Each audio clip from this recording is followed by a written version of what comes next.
sills. And it's a little hard to see because it's all Yeah, blends from one it's all together. the same color and it's We're not gonna- real well lit. Yeah, we're gonna have to put some, either some lighting on there or some On the strips, step itself. or, yeah, or on the down part of the step, on the riser. Yeah. Yeah, And I don't know, when I went up there, maybe it's fixed now, but they weren't all the same height, which is not good.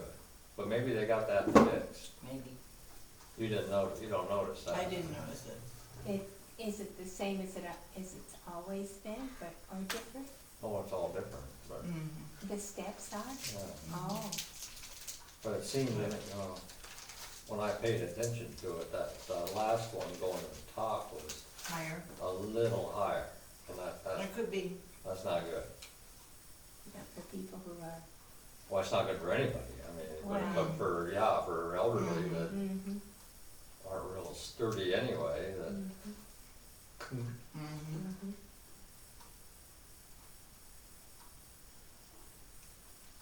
Do they have a railing up yet?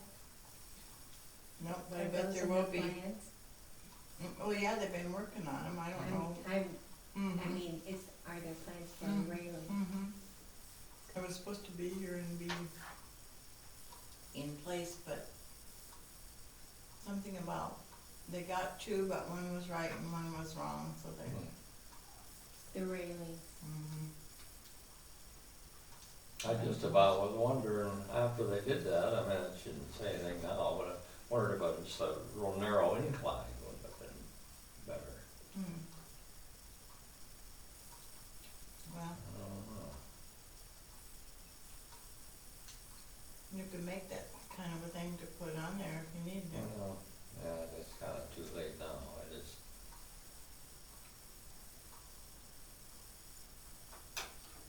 Well, the steps will be fine, I think, once we get a railing up there and. that kinda distracts from the idea though, and have it all open, now we gotta put a rail. Well, it won't be a thicker, it won't, I don't think, impede the view. Oh.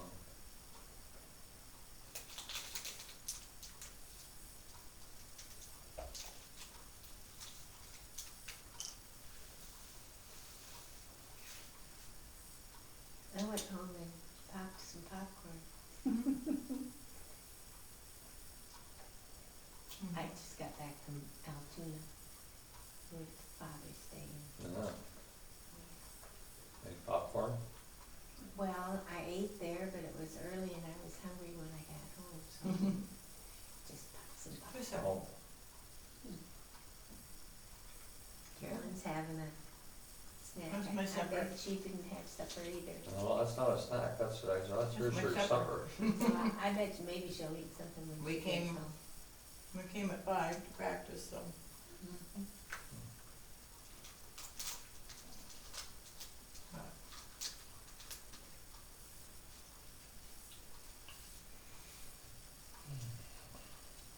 Your mom coming?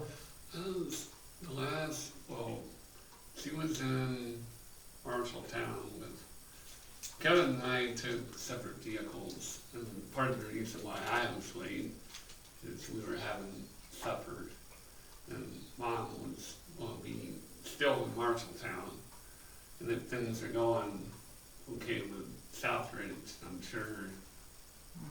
She didn't say that if she was going to make it or not, but that kind of depends on if she has her stuff with her, and then once she gets stuff straightened out there, and I'm sure she would say go ahead and start.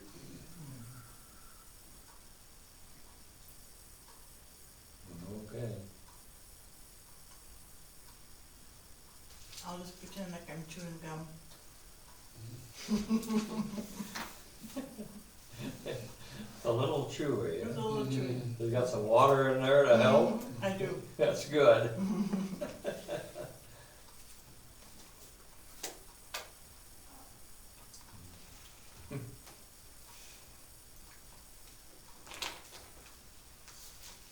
What I miss on Father's Day is when my boys call my husband for Father's Day. I don't get to get in on the conversation. Yeah. Yeah.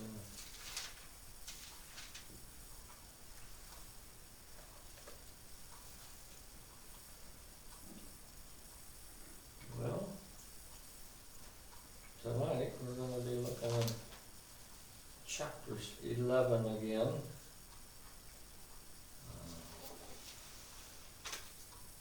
These lives of people and how they lived and died in faith. And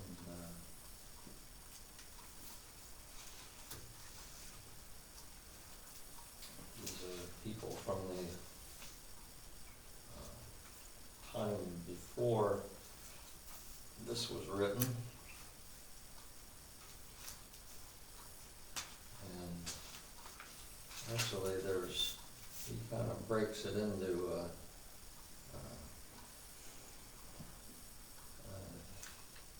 three testimonies of faith. He's got this section that we're in now, the author does, of these saints that have gone on before, that have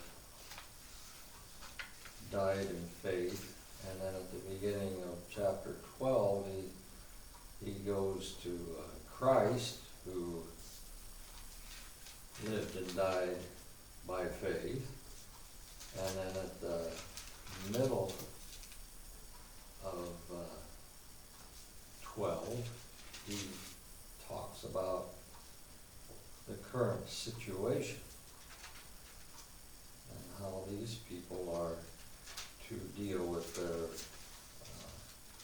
situation, and in light of Jesus and in light of the saints that have gone before them. So it's kind of a threefold, or maybe a twofold and an application outline that's going on here. We're in the beginning of it, but that's where he's going with this here. This whole idea of faith and these ordinary people who made it, made it through, and how that can encourage his audience. There's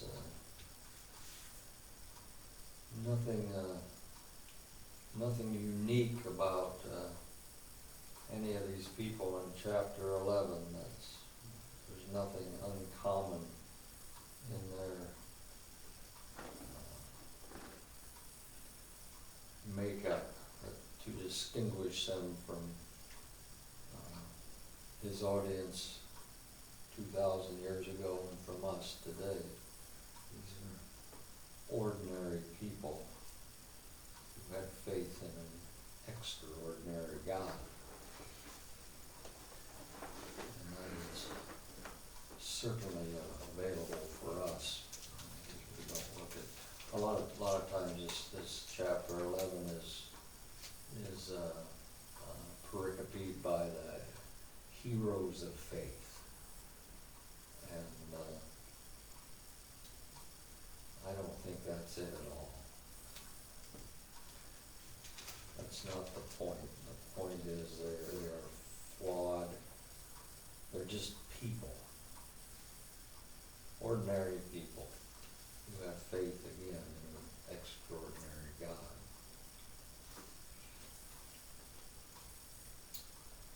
So, with that being said, sorry, I'll have a prayer when you get done writing. I'm done. Do that, that's fine. Good. Let's ask God to join us. God, if it would please you, and ask that you would work among us this evening to see images of these ordinary people and their extraordinary faith in you, that you wrought in them, you generated that faith in them.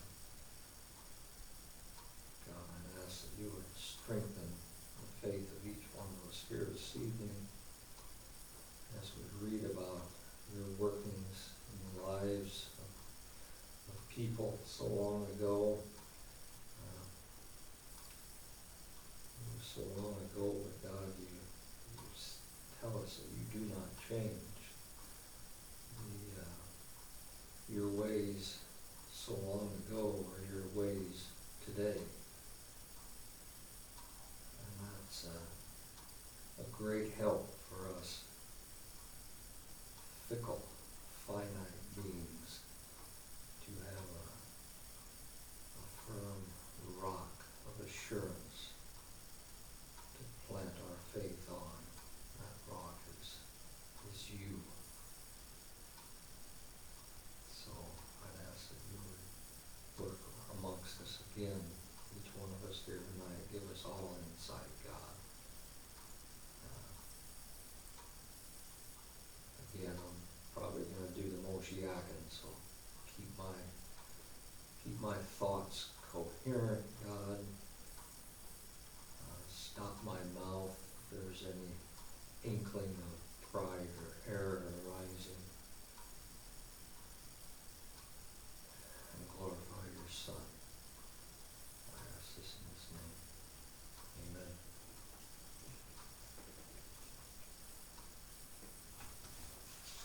Okay. Last week we covered quite a bit of ground in chapter 11. We looked at the beginning where faith is the substance of things hoped for, the evidence of things not seen. We unpacked that for quite a while.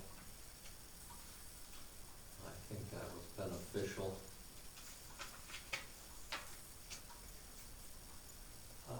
We finished with verse 16, where it says, "Therefore God is not ashamed to be called their God." And we again unpacked that because of the therefore. And we saw that people value God over anything this life, earthly life can give, or anything that death can take away, when they value God more than that. That's why God is not ashamed to be called their God, because they're pointing to God's value, God's glory, and taking joy in that.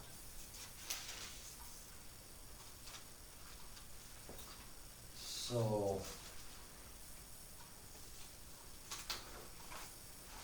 tonight,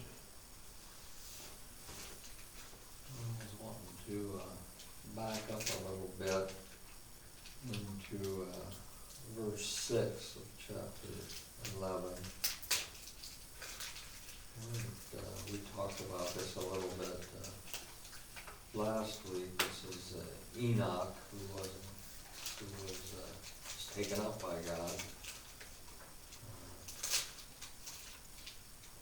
And it says in verse 6, "And without faith it is impossible to please him, for whoever would draw near to God must believe that he exists and that he rewards those who seek him."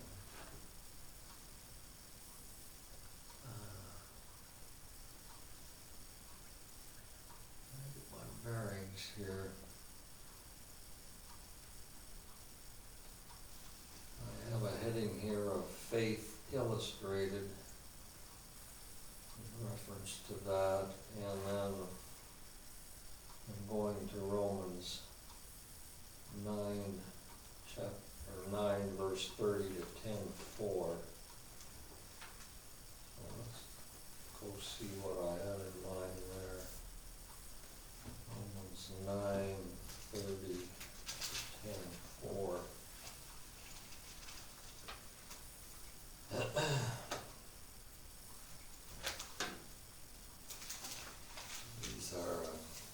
illustration. This is an illustration of, or faith illustrated, and it's in the context of pleasing God by faith. Faith is what pleases God. Romans 9:30 says, "What shall we say then? That Gentiles who did not pursue righteousness have attained it, that is, a righteousness that is by faith, but that Israel who pursued a law that would lead to righteousness did not succeed in reaching that law. Why? Because they did not pursue it by faith, but as if it were based on works. They have stumbled over the stumbling stone, as it is written, Behold, I am laying in Zion a stone of stumbling and a rock of offense, and whoever believes in him will not be put to shame. Brothers, my heart desire and prayer to God for them is that they may be saved. I bear them witness that they have a zeal for God, but not according to knowledge. For being ignorant of the righteousness that comes from God and seeking to establish their own, they did not submit to God's righteousness. For Christ is the end of the law for righteousness for everyone who believes."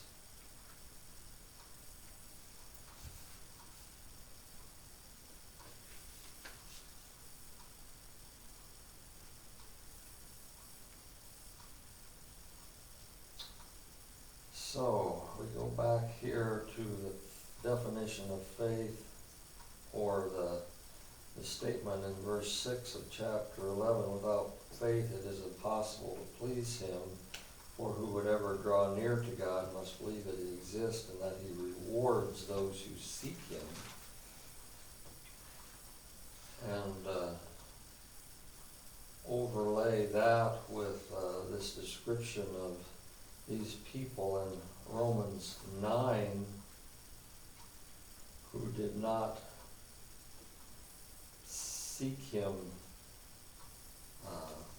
by faith, but seek to please God by works, by what they do. And we have a contrast there that would bear meditating on and talking about. So,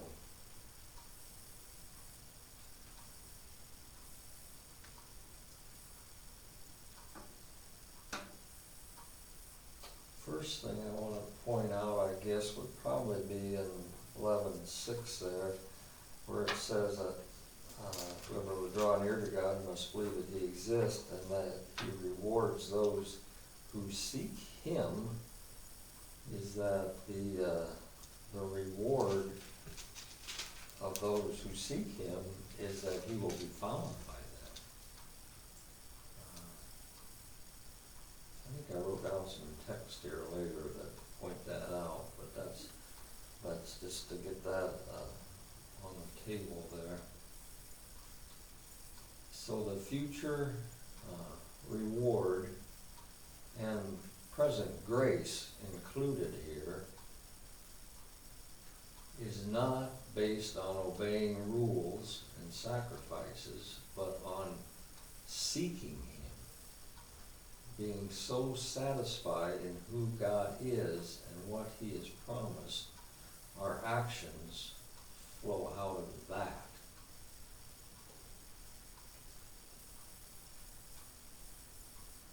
So that's where our works fit into this puzzle. It's not that our Christian life does not involve works and sacrifices. They do, but they are not the means by which we please God. They flow out so satisfied in who God is for us that we just, it overflows. It overflows.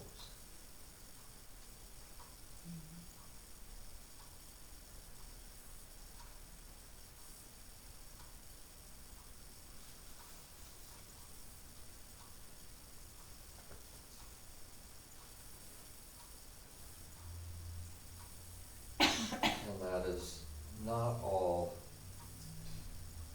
future oriented either. I put the future reward, and then I put in also in there present grace, because that's where our works come in at, because where the grace that we receive makes our faith real, substantive, and it becomes evidence of our future reward, and that is what enables us to live our present Christian life.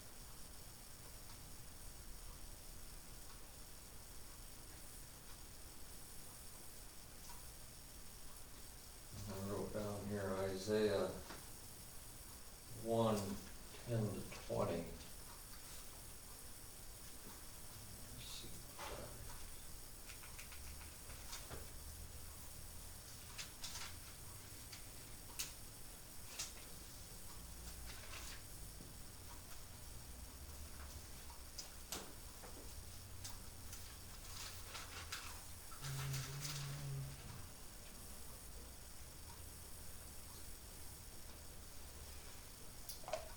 So this is the Lord rebuking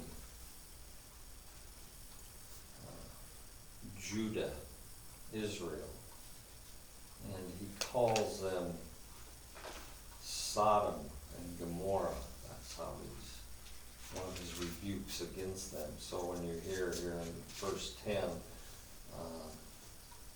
hear the word of the Lord, you rulers of Sodom. He's not talking to ancient Sodom, he's talking to Israel, to Judah. Which chapter was it, I'm sorry? Chapter 1, Chapter 1. verse 10, What book? Isaiah.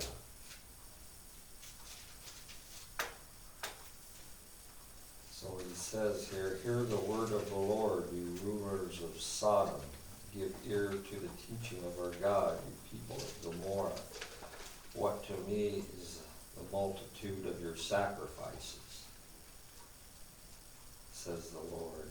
I have had enough of burnt offerings, of rams, and the fat of well-fed beasts. I do not delight in the blood of bulls, or of lambs, or of goats. When you come to appear before me, who has required of you this trampling of my courts? Bring no more vain offerings. Incense is an abomination to me. New moon and Sabbath and the calling of convocations. I cannot endure iniquity in solemn assembly. Your new moons and your appointed feast my soul hates. They have become a burden to me. I am weary of bearing them. When you spread out your hands, I will hide my eyes from you. Even though you make many prayers, I will not listen. Your hands are full of blood. Wash yourselves, make yourselves clean. Remove the evil of your deeds from before my eyes. Cease to do evil. Learn to do good. Seek justice. Correct oppression. Bring justice to the fatherless. Plead the widow's cause. Come now, let us reason together, says the Lord. Though your sins are like scarlet, they shall be as white as snow. Though they are red like crimson, they shall become like wool. If you are willing and obedient, you shall eat the good of the land. But if you refuse and rebel, you shall be eaten by the sword, for the mouth of the Lord has spoken.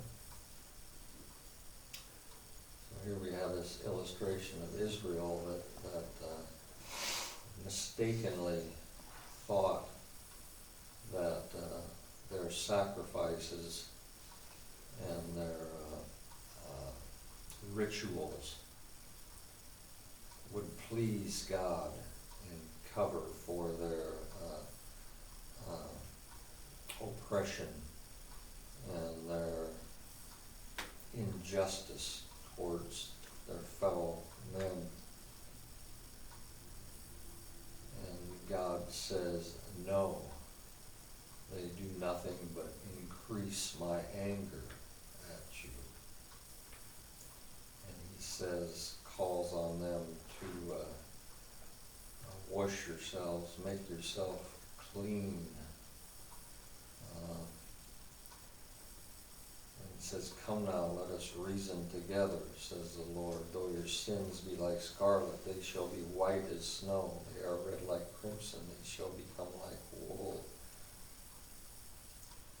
So there's a way that their sins can be atoned for, and God can be appeased, and it's not through sacrificing and ritual or by works, as Romans says.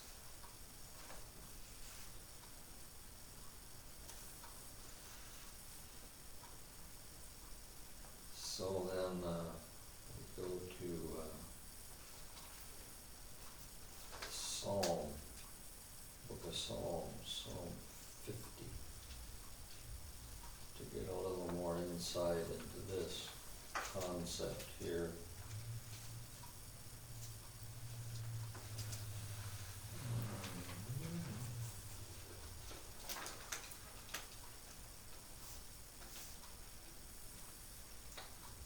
Let's see, I don't need to read the whole thing. It's not a long psalm,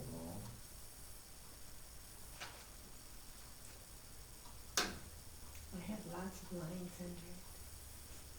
Oh, And you words like written. Psalm 50? Well, they're your words and you pointed out. Well, it must be a good one. I'll start in verse 7 then. Hear, O my people, and I will speak. O Israel, I will testify against you. I am God, your God. Not for your sacrifices do I rebuke you. Your burnt offerings are continually before me. I will not accept a bull from your house, or goats from your folds. For every beast of the forest is mine, the cattle of 1,000 hills. I know all the birds of the hills, and all that moves in the field is mine. If I were hungry, I would not tell you, for the world and its fullness are mine. Do I eat the flesh of bulls, or drink the blood of goats? Offer to God a sacrifice of thanksgiving, and perform your vows to the Most High, and call upon me in the day of trouble. I will deliver you, and you shall glorify me. So here is we see what truly pleases God. It's not sacrifices, rituals, works. It's, he says, call on me. Our calling on God in times of trouble and thanking him before enabling us to do good are the only sacrifices that please God. Hi, Deb. Hi.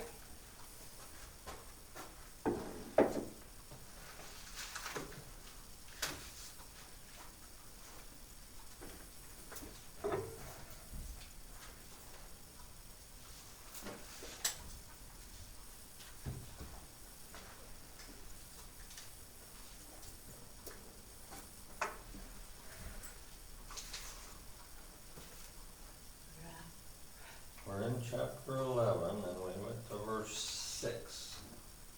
Just a little, we backed up a little bit.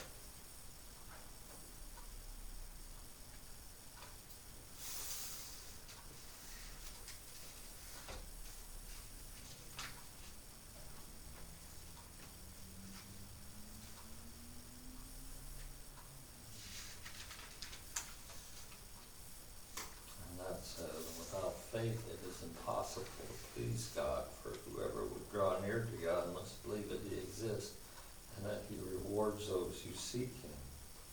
So we're looking at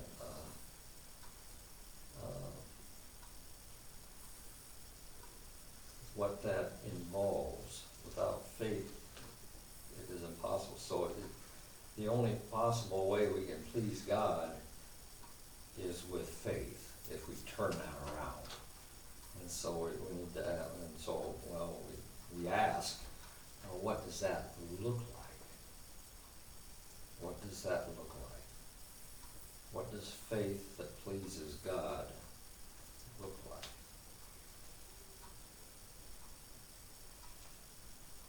And it says here, it gives a definition of that at the end of verse 6, where it says that you must believe that he exists and that he rewards those who seek him.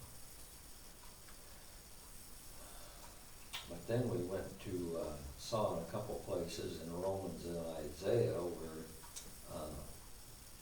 ancient Israel tried to please God not by faith, but by works, by sacrifices and rituals.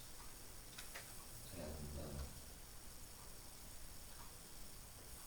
they did that, and then we saw that God was not at all pleased with that. But then we went to Psalm 50, and we got there just now to see what this faith that pleases God looks like. And in chapter 50, verse 14, it says of Psalms, it says, offer to God a sacrifice of thanksgiving and perform your vows to the Most High and call upon me in the day of trouble. I will deliver you and you shall glorify me. So that is what faith that pleases God looks like. I wrote on here as a paraphrase of those two verses, are calling on God in times of trouble and thanking him before he enables us to do good are the only sacrifices that please God, because it is our faith in God to supply the resources both internally and externally before we perform our vows to do good, that glorify or please God. I got that from verse 14, where it says, offer to God a sacrifice of thanksgiving and perform your vows to the Most High. So I think what I see in there is in the context of our of this thanking God and performing our vows, we're thanking God for our ability to perform what we say we're going to do. We're relying on him and thanking him.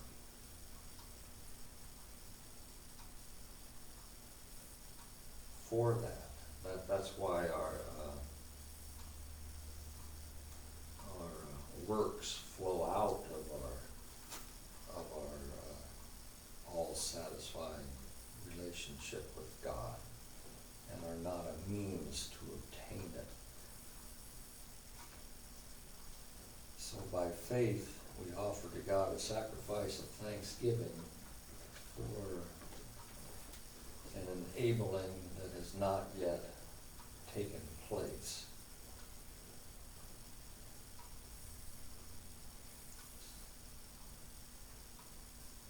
Most of the time we think of that as the other way around, but it doesn't seem to be the case here. The note that I have beside that verse and 14 and 15 is, which we must have talked about sometime or another. God gets glory by him meeting our needs.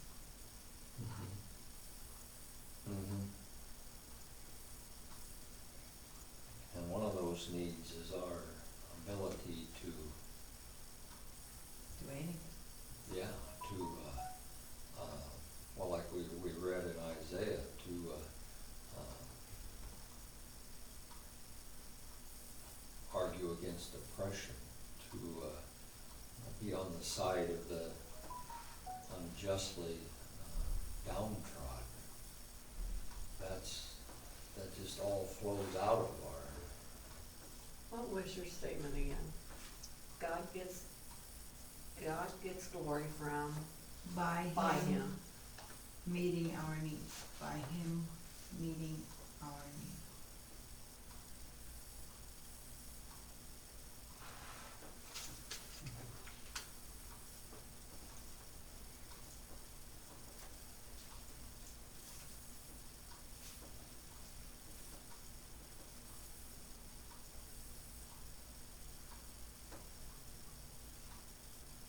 So he's the one that supplies the resources, both internally and externally, before we perform our vows or do good. We have to have some inward work done in us, and a lot of times there needs to be some external work done outside of us. Most of us are blessed with way more material possessions than 99% of the world. And why has God done that? So we can be generous. Okay, so say that again. God supplies resources internally and externally. Yeah, internally, he But provides. the rest of it.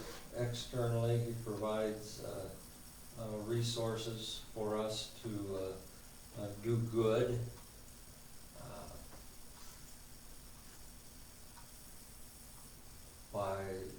I use like I said, I use the example of most of us have been blessed materially more than 99% of the world. And why has God done that? So we can be generous. So God supplies resources internally and externally for us to, that's what I'm looking for after that. Cause I understand the internally and externally. God, I'll just read what I wrote down. It was the last thing you read, I think. Before we can perform what we decide to do, the work we want to do for him. That he supplies those resources before we perform our vows. Or Oh, do that was good. it, before we perform. Yeah, that's the order of this verse here, 14, that's why it seems backwards. And I think that's intentional.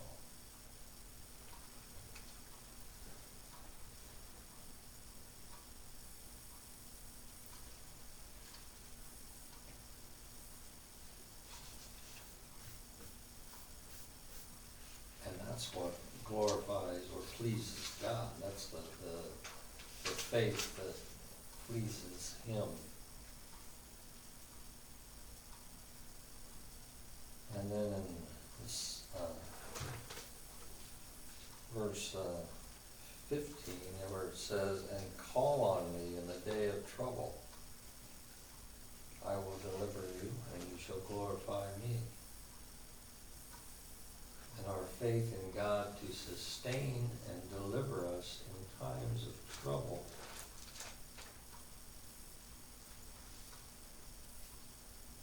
That's what glorifies God. Our faith in God to sustain and deliver us in times of trouble, and recognize it, oh man, I added this in there, and recognize it as discipline. Because of verse 17. Okay, I see where I was going with that. That was a little different twist that I don't think we've talked about before on this. Verse 15, "And call on me in the day of trouble, and I will deliver you, and you shall glorify me."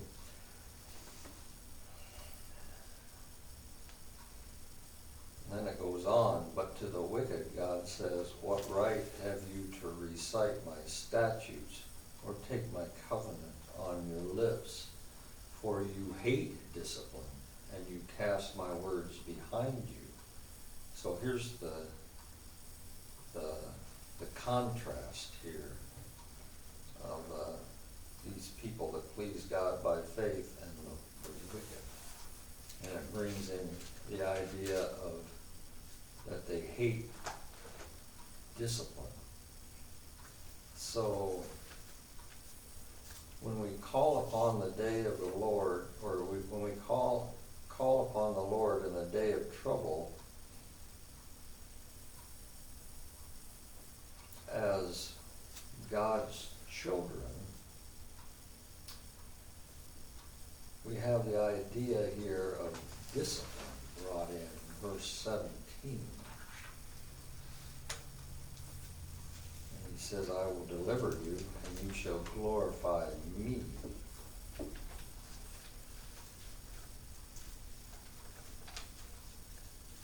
So when we recognize that God is the one who orders our sorrow and pain, and he's doing it, in this case, he calls it for discipline, then that glorifies God, and he will deliver us. He might deliver us by bringing us home with death. We'll see that as we go on in chapter 11 of Hebrews. But the reason that I brought in that discipline into this Psalm 50 is because that is just plays right in with this whole flow of thought here in this section of Hebrews we're in. Remember I said at the beginning that he starts out with these people of old, and then he moves to Jesus as an example of pleasing God by faith, and then he moves to the people that his audience, current audience, and uses it as an application on how they can make sense of the hostility that they're experiencing. And in that context, just coming up here in chapter 12, verse 6, it says, "For the Lord disciplines the one he loves, and chastises every son whom he receives." It is for discipline that you have to endure. God is treating you as sons. So we Where have are you reading that one? I'm sorry. chapter 12, verse Yeah. 6 and 7 Okay, 12. of Hebrews, just across the page from where we're at, basically, or maybe the Turn next, the page. maybe the next page.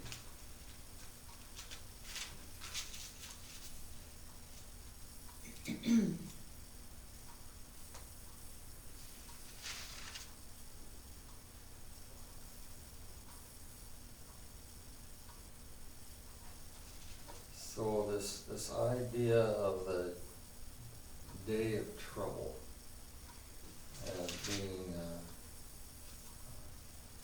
purposed by God, and God calls it discipline or training, preparing,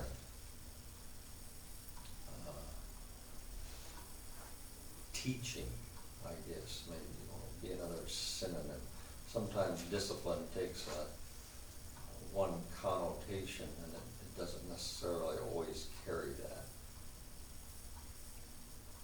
We think of discipline as mainly, or my default position when I hear that word, I shouldn't speak of all of you, but mine is that someone's done something wrong and now they're being punished.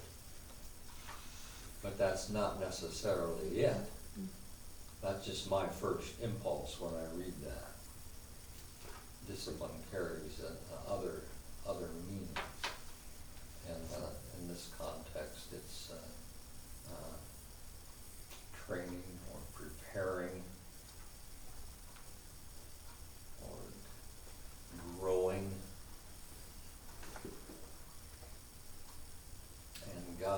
uses, it's through our suffering and pain, God's ordering of it,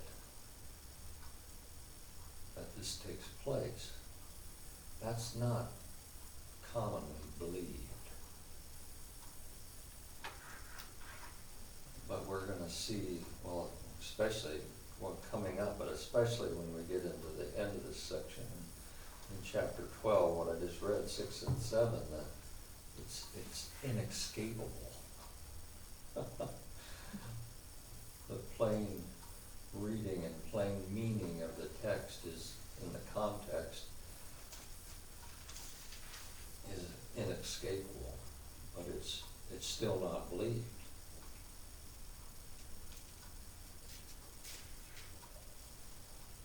So this is a picture of the faith that pleases God. Back in 11 verse 6. It's the faith that thanks Him for blessings not even yet received, because we're confident that He's going to do what He said He's going to do.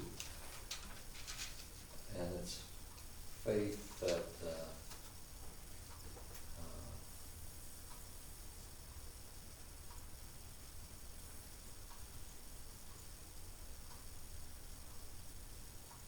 is there in the midst of suffering,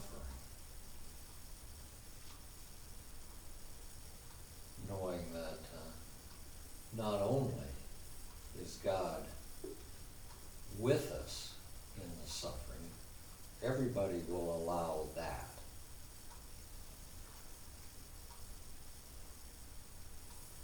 And I guess a good, I don't know, maybe a good question to ask or to think about, if you think that, well, God doesn't have anything to do with my suffering, but He's with me in it. What does that mean?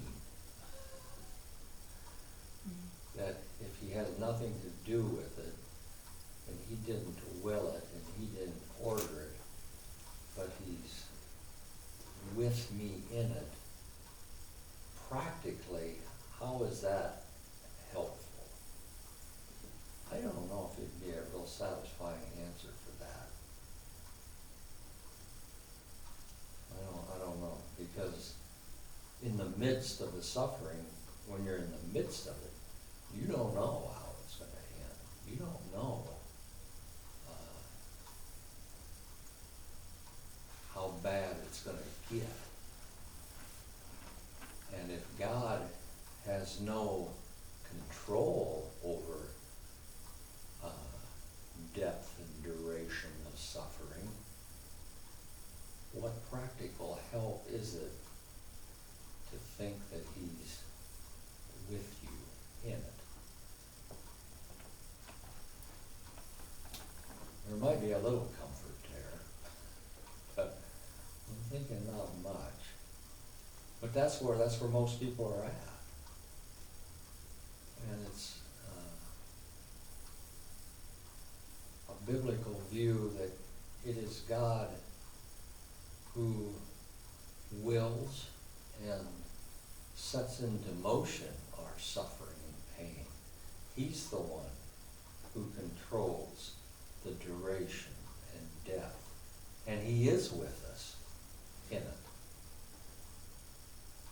That offers some real solid footing and some encouragement.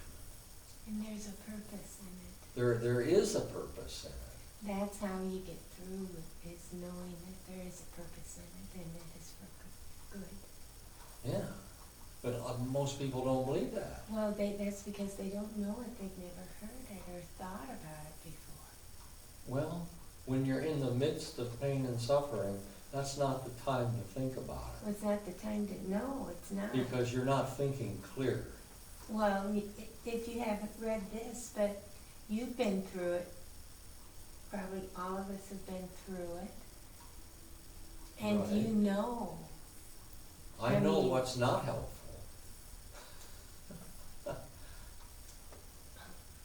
just know what's helpful. And that's knowing what I just said, Mm-hmm. that there's a purpose for it.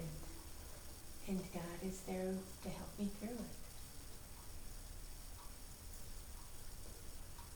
Well, I grew up in a thinking, and in my early Christian life, 'cause I read a lot. I was a voracious reader. Well, I started out, and this was God working in me. It was just so clear. It just makes me smile when I think about it. I never cracked a book in my life to read it out of, just for, other than an assignment. Up until I was probably,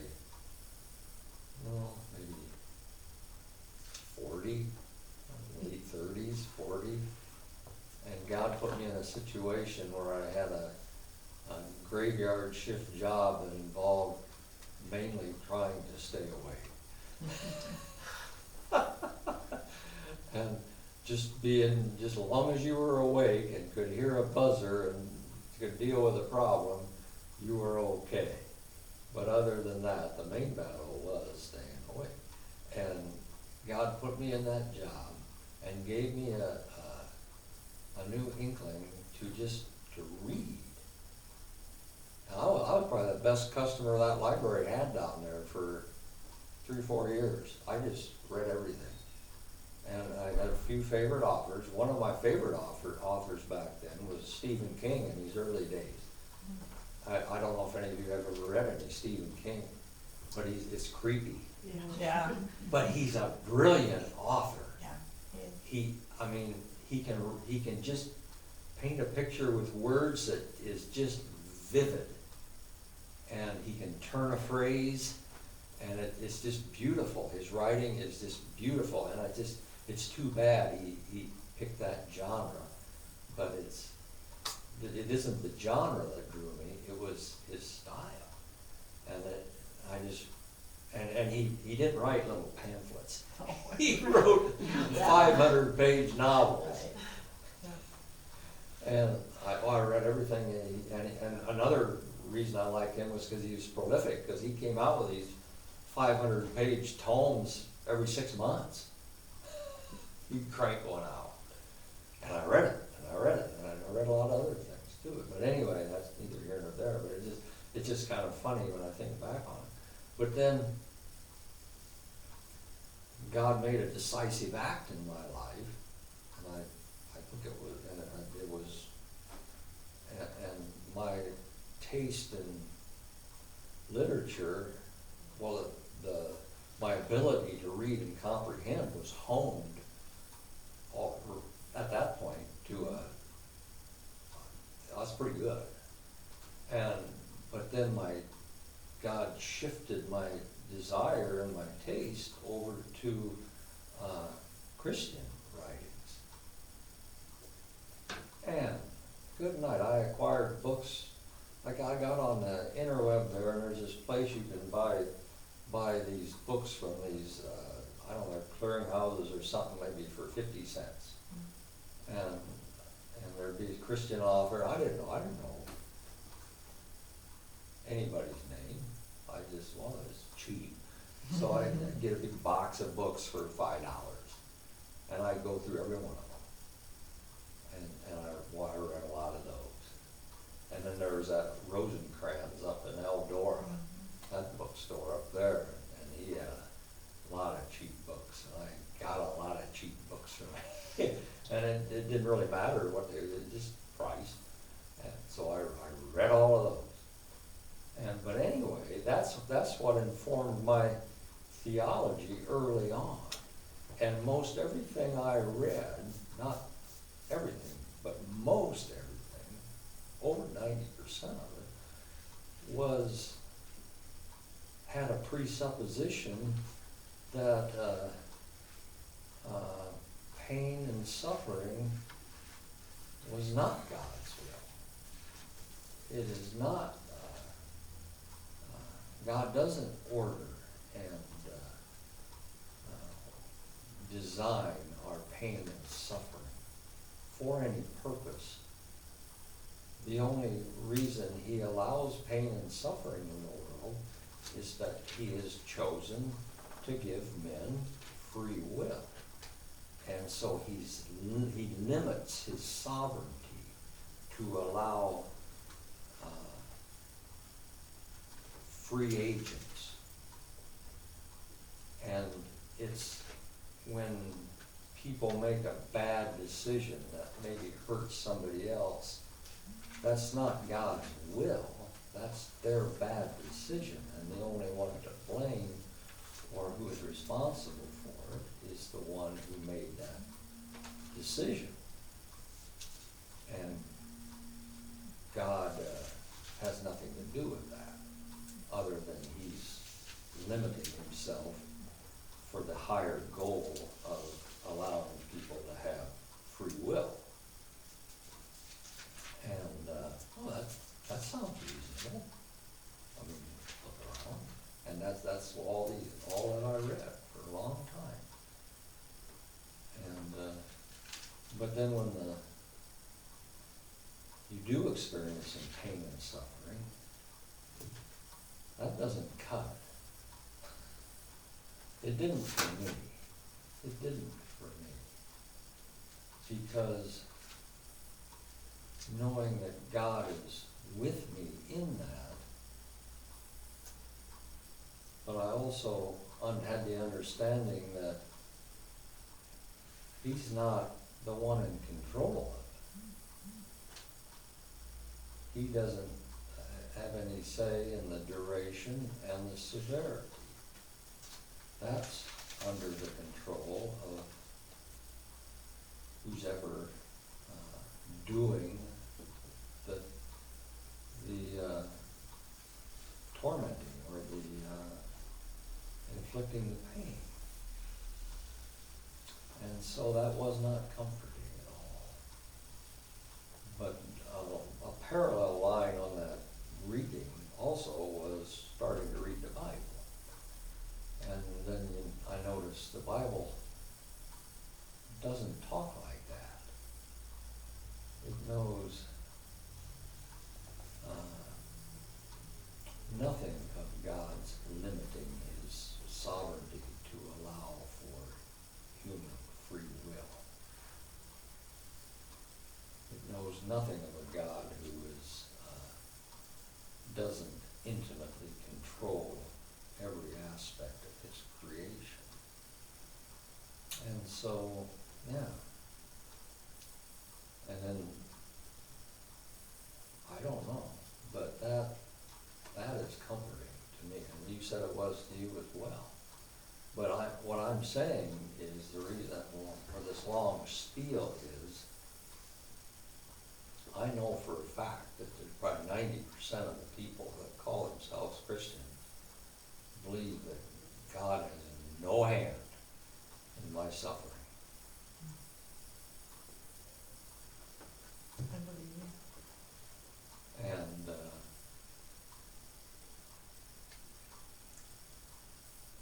maybe that's enough. I mean, obviously that's enough to get a lot of people through. I don't know how bad it can get before you just throw it all away and say, well, God, if you're not in control of this, get out of here. I don't want you around. If you can't do anything about it, I'm going to go right to the source and just leave. I think that happens too, where people just abandon God in the midst of their suffering and say, well, if he's not going to do anything about it or can't do anything about it, then phooey on you. And by doing something about it, they mean doing what they want. to Relieving happen. the pain. Yeah, Yeah, or making it come out right. yeah, yeah, yeah. And if God's not going to act, if he's just going to be with you, then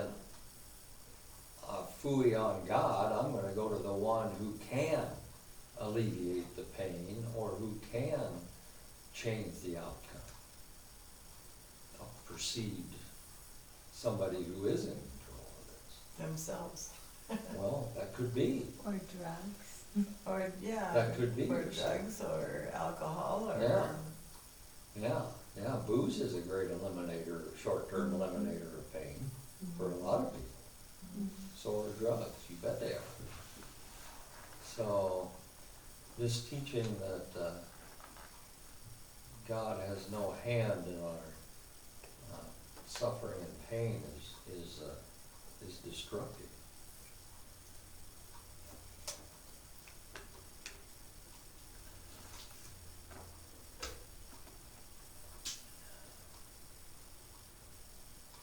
And I thank God for allowing what you just spoke. I thank God for allowing you to see that early on. Well, I wasn't very, I was pretty old. You I know, wasn't early on young. in your Christian life,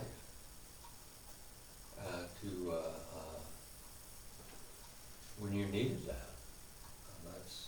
that's encouraging. That's encouraging. I mean, that should, that encourages me, and it should encourage you that of His design and His purpose in your life. And He gives us what we need when we need it. Because that light was not turned on in you by anything other than the hand of God. It helps us understand and help other people who are going through hard times too. I'm thinking of Hannah, Mm-hmm. Absolutely. so she can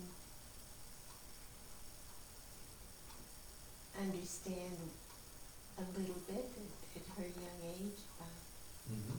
what's happening. Well, that's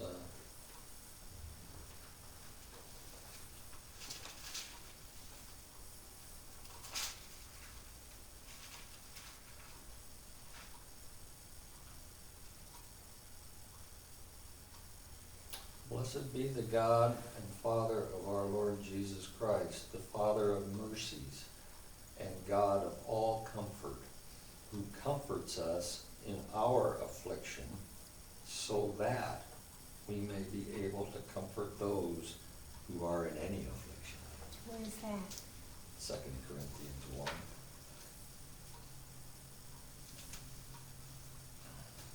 So that's very true.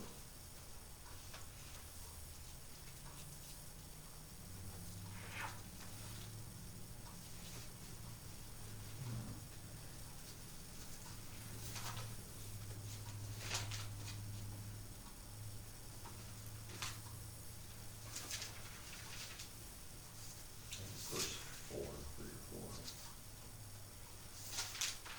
It's not too deep into the book, that's for sure. It's kind of in the greeting.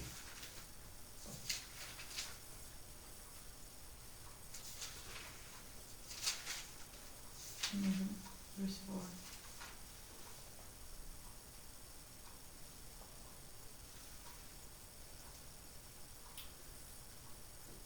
So now, back in our study of Hebrews 11,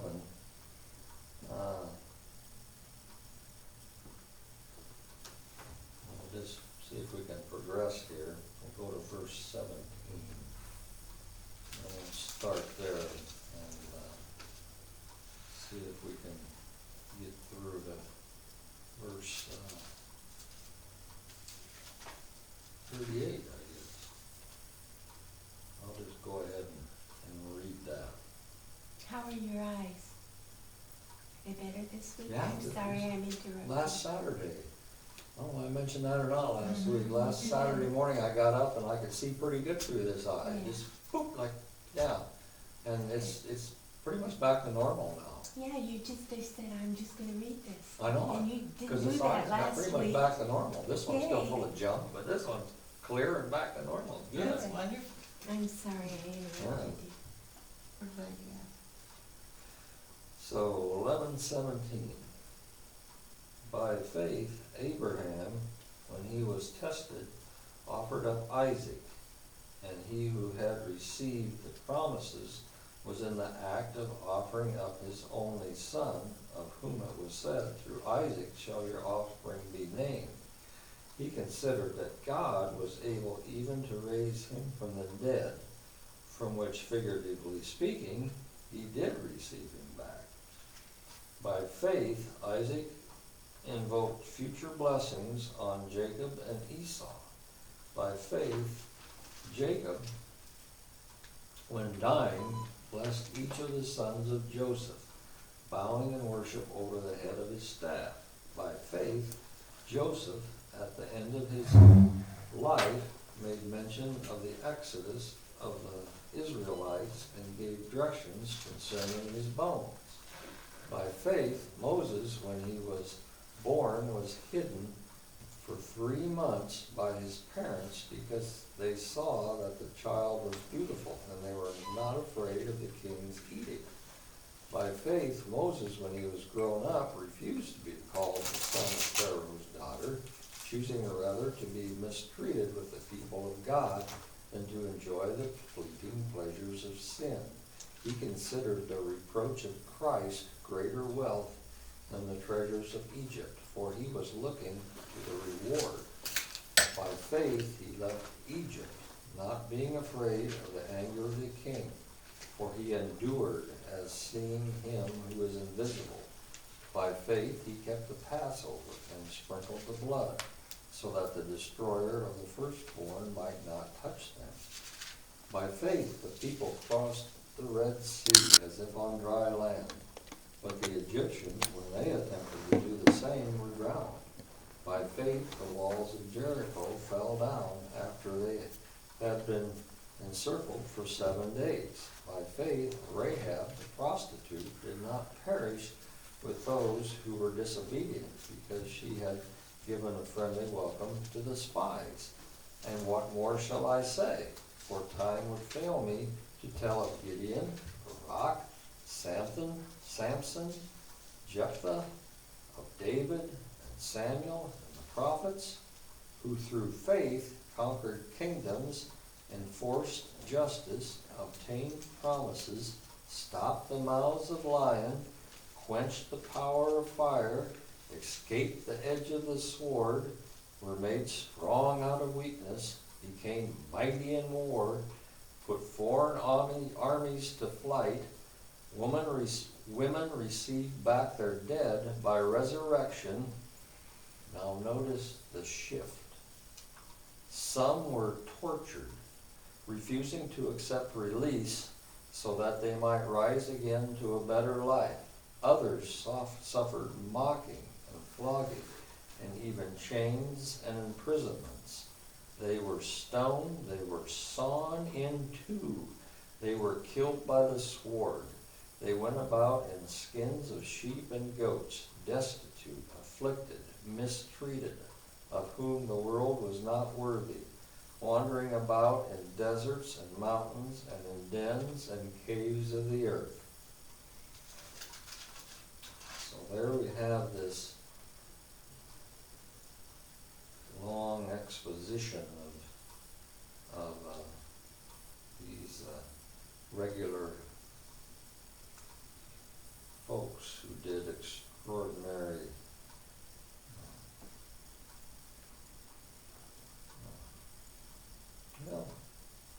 some of them were extraordinary things, but they did them by faith in an extraordinary God.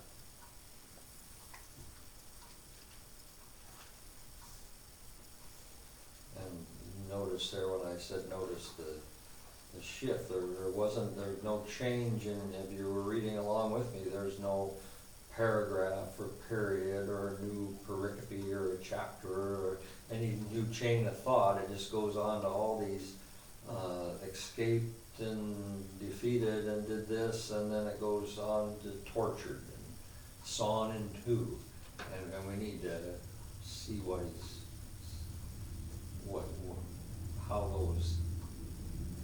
those have in common, because there's there's some misconceptions about faith, that shoots holes in when we read it like that. So the first thing we want to look at is Abraham and Isaac in verses 17 through 19. And we all know the story. Abraham goes up and offers up Isaac at the command of God. That's in Genesis 22 is where that's at. So I have me try and tell you because I want you to hear it because the point is I want to make is kind of important. Genesis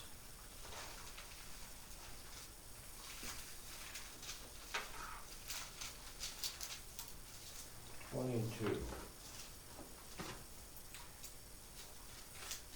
verse 1. After these things, God tested Abraham and said to him, Abraham, and he said, Here I am.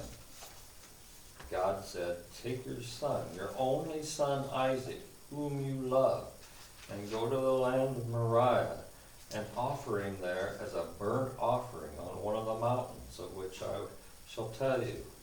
So Abraham rose early in the morning, saddled his donkey, and took 2 of his young men with him, and his son Isaac, and he cut the wood for the burnt offering, and arose and went towards the place of which God had told him. On the 3rd day, Abraham lifted up his eyes and saw the place from afar. Then Abraham said to the young men, Stay here with the donkeys. I and the boy will go over there and worship and come again to you.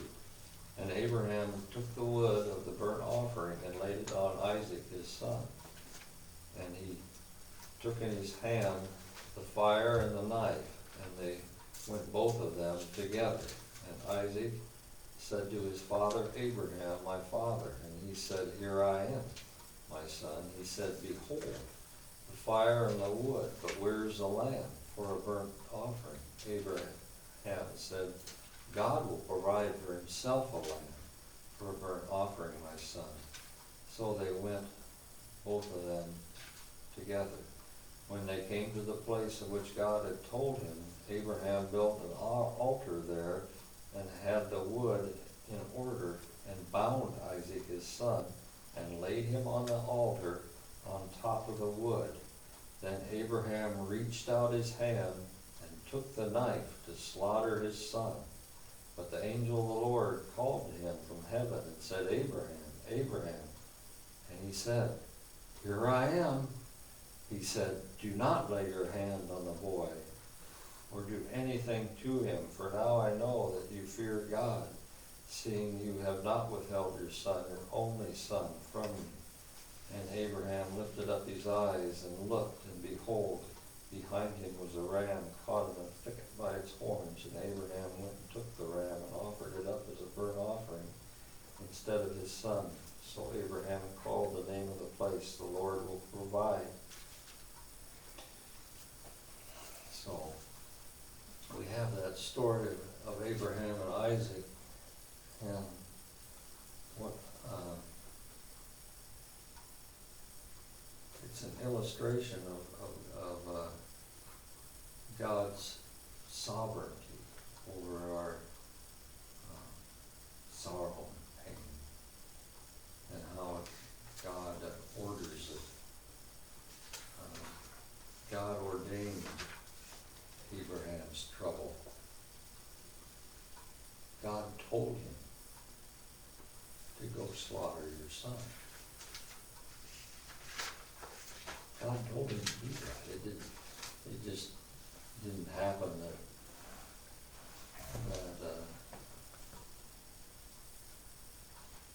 Abraham had the mistaken notion was going to do it, and God came in and stopped him and said, No, that's not what I did.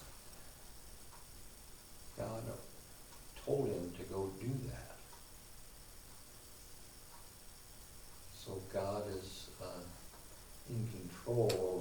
the circumstances here? Mine. In the Tuesday morning Bible study, we've talked about this. This is what I wrote that Gideon said when we were discussing this. And it's something I never thought of, but you might find it interesting what he said, and I certainly did. Abraham had an idol, and his idol was the son of the promise, Isaac. God cleansed him of his idol. That was the purpose. There were a lot of purposes in that story. That's certainly one of them, yeah. Yeah. Isn't that interesting? Mm-hmm. I never looked at it from that perspective before. Yeah, God uses our purposes, our sorrow and pain to discipline us, To teach us. teach Yeah. us. Yeah. Yeah. Abraham had a lesson he needed to learn. Mm-hmm. Yeah. Absolutely. And so that's how he works. Those are the lessons that stick with us. Mm-hmm. Yeah. Abraham never forgot that one. No, No, he didn't. but how many of us can do that very same thing? I mean, make your child, above God. No. And God will cleanse you of that. Mm-hmm. Yeah. In Ezekiel 36, God says, I will cleanse you and you will be clean. That's part of the new covenant. That's a promise.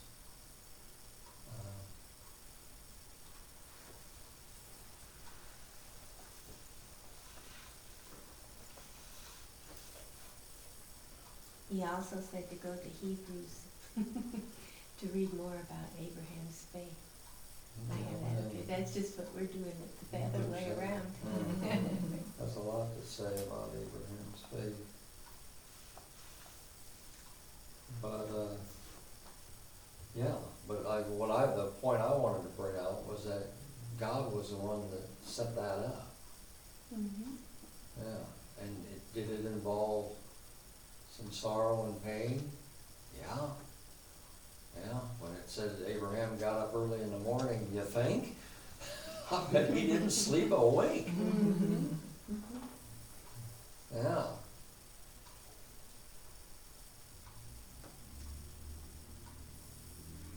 And also,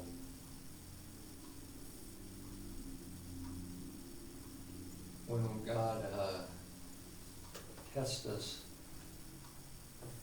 in his training of us, do we give up too soon? If we're asked to do something out of the hard, do we give up too soon? There's an example here of Abraham. He didn't.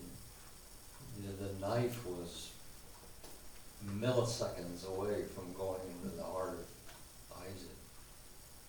He could have, when Isaac asked him, where's the lamb? And he said, well, God will provide it. And it says, so he could have just went up there and went through the motions and got the sticks already, and they're kind of and then that was the end of it. No, that might have been the end of it, and we would have never known probably would have never known anything more about Abraham. But he went on through with it. Not that he told Isaac God will provide the lamb, but it says in the text we're reading in Hebrews that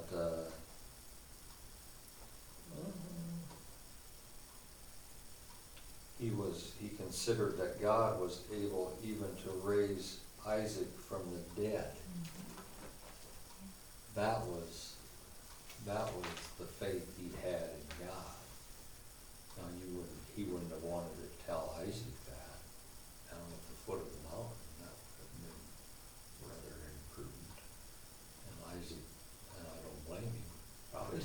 run away. Cause this wasn't a 6-year-old, this was No. a strapping Older? young man. Yeah, So, yeah. So we have that, do we abandon, do we give up too soon before the lesson is learned and the blessing is bestowed?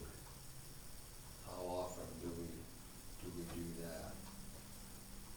but it also, it shows something about Isaac too and his faith in his father, because it doesn't say he struggled when he was bound and tied and laid on the wood. No? It just said that it happened. Yeah, it does. Mm-hmm. Yeah, there's a lot of things going on. Mm-hmm. Yeah, and Isaac was an heir, was the heir of the Yeah. promise as well. Mm-hmm. So it was him that was also being tested there, Tested, yeah. or disciplined, I guess. Mm-hmm.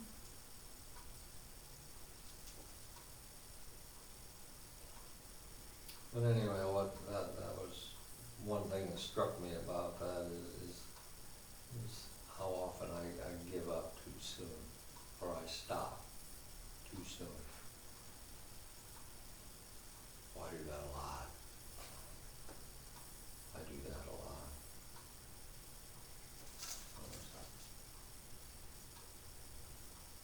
A rebuke for me.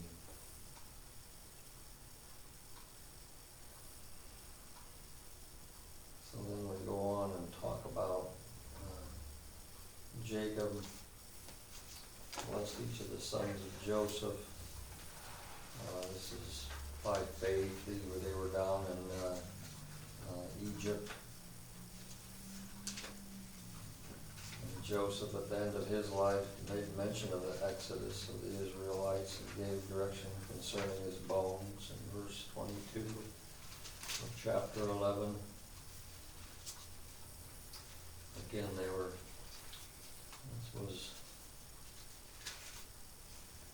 well, not quite, but just about 400 years before they were brought out by Moses.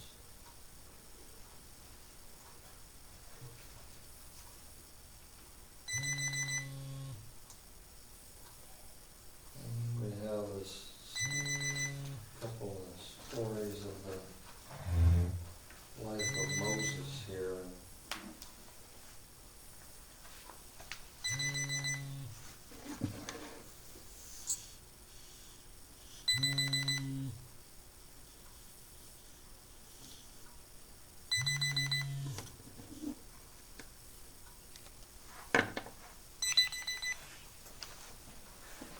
Everything's okay, I just need to go take care of it. Okay. That's fine.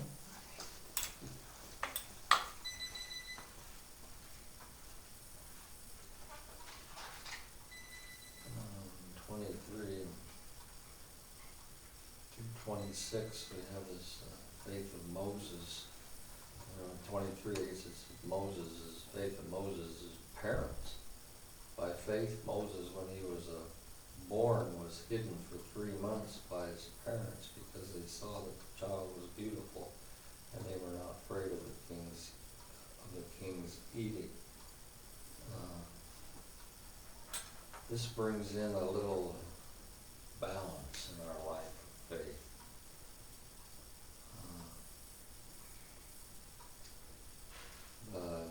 Pharaoh had issued a decree because the Israelites were getting too strong, and the Pharaoh saw them as a threat to the nation, and he said, well, we gotta cull the herd a little bit, and the way to do that is we'll just kill all the male babies, and that'll long term take the strength out of this Israel, this nation, and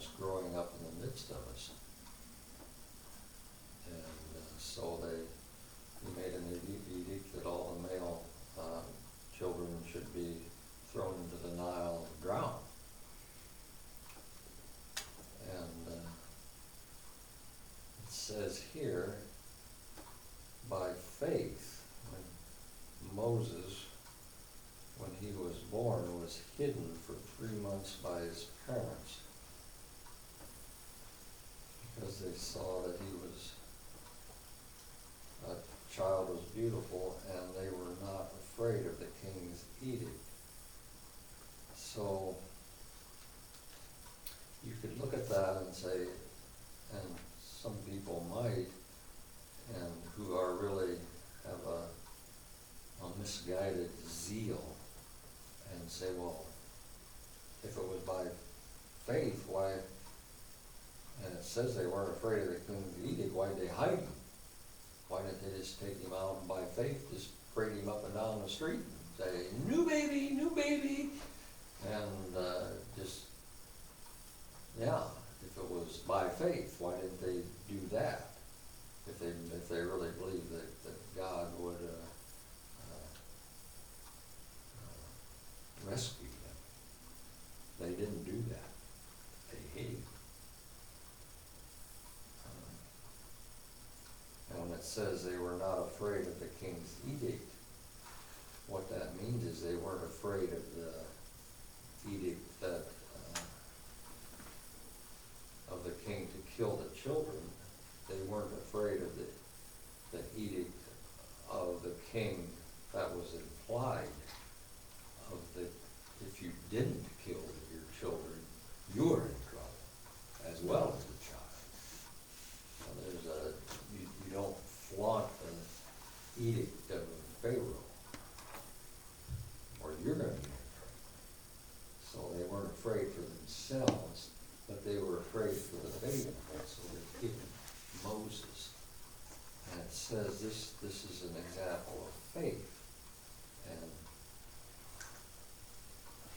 for some people, they need to hear that, because for some people, their faith is, we're going to go out and parade the baby up and down the street and dare Pharaoh to kill him. And by faith, you won't, because I believe you won't. That's misguided. That's not balanced. The balanced faith is that you trust God, but and then you hide the baby. That's a balanced faith. And I don't know if any of us are in that camp where we're just, let's go out and do this, we're full of zeal. And if you are, you may want to study that passage and give some thought about sometimes hiding the baby.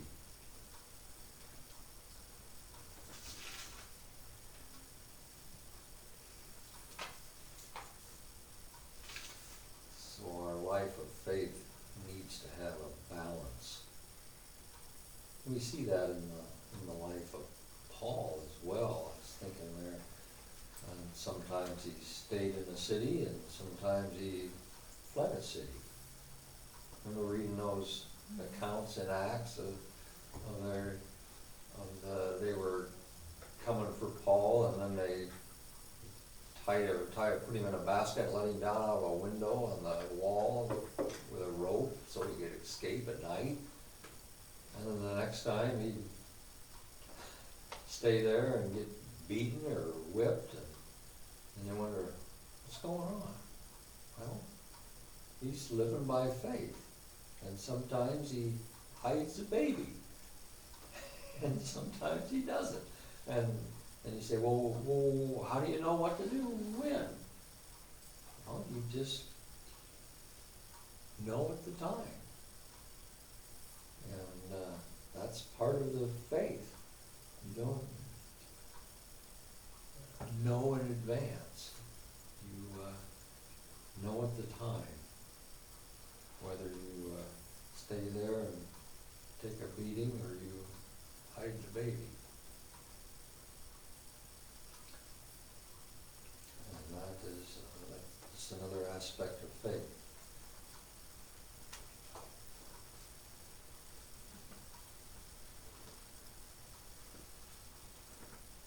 see that again in verse 25 and 26, or 24 through 26. By faith, Moses, when he was grown up, refused to be called the son of Pharaoh's daughter, choosing rather to be mistreated with the people of God and to enjoy the fleeting pleasures of sin. He considered the reproach of Christ greater wealth than the treasures of Egypt, for he was looking to the reward. By faith he left Egypt, not being afraid of the anger of the king, for he endured as seeing him who is invisible.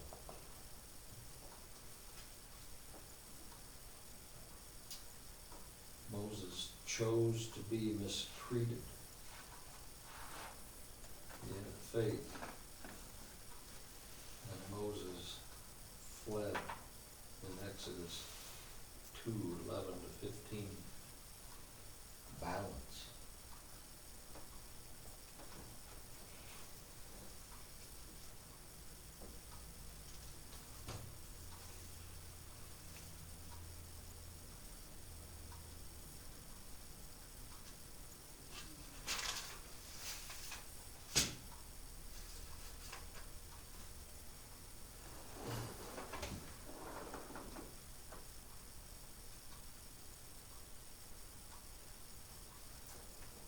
So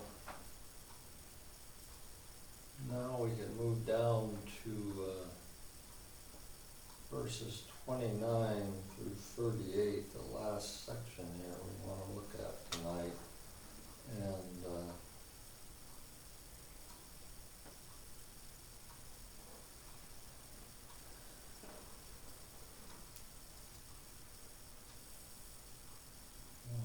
to preface that with a couple of observations. We've already talked about this a little bit, and now we're going to kind of get into it. Well, we didn't talk about this, because I don't know if this how prevalent this is in our immediate sphere of influence, but many today believe a life of faith will bring health, wealth, and prosperity. And when those things are lacking, it is a sign of lacking faith. I don't know if we're all familiar with that teaching. I don't know how prevalent that is around here. There's areas where it's very prevalent. And it's very harmful. If you ever hear that, and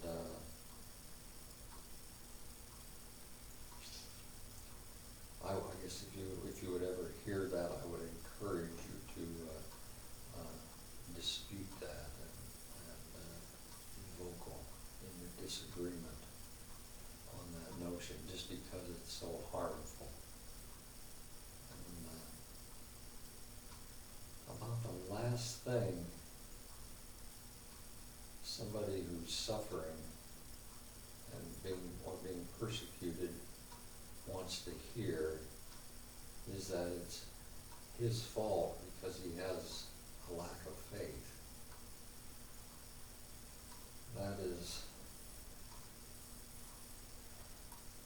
That teaching ought to anger everyone, but that it's out there. If you don't have health, wealth, and prosperity, then it's a sign of your lack of faith.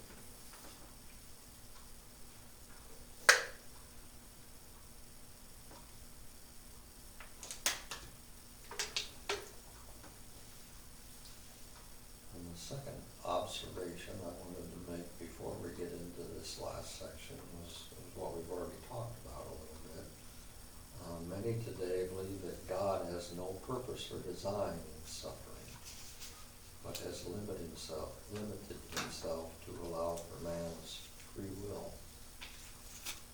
Both of these views are wrong.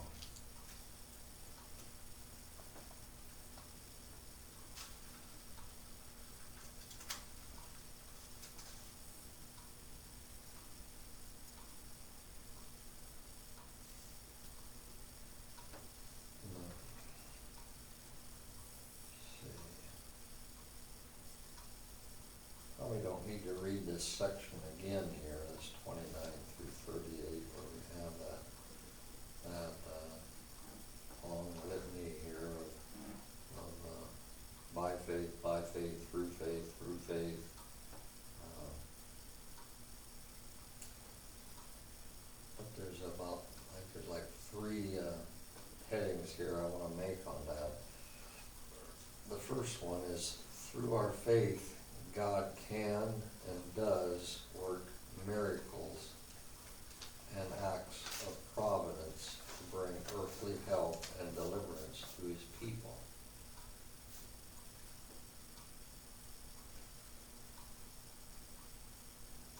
We see that in verse 29.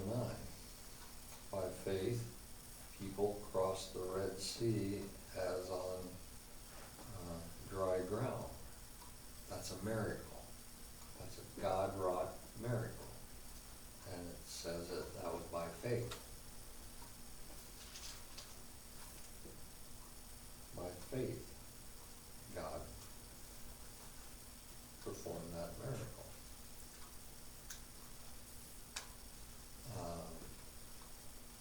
Verse 30, by faith, the walls of Jericho fell down after they had been encircled for 7 days. There's another miracle. Because walls don't fall down when you blow a trumpet. But they did there, so that's a miracle. In verse 31 it says, by faith, Rahab the prostitute did not perish. That's not a miracle, but it's a God-wrought act of providence. That's what we call things that are acts of God, but he works them within the ordinary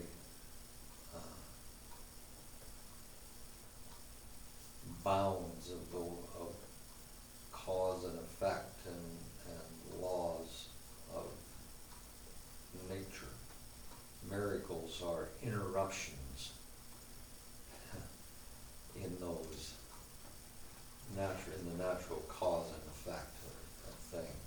I should have started out with a definition of miracles and providence first.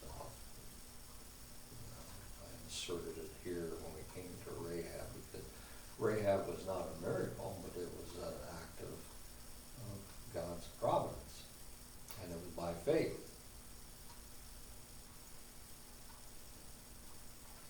And then in 33, through faith, they conquered kingdoms.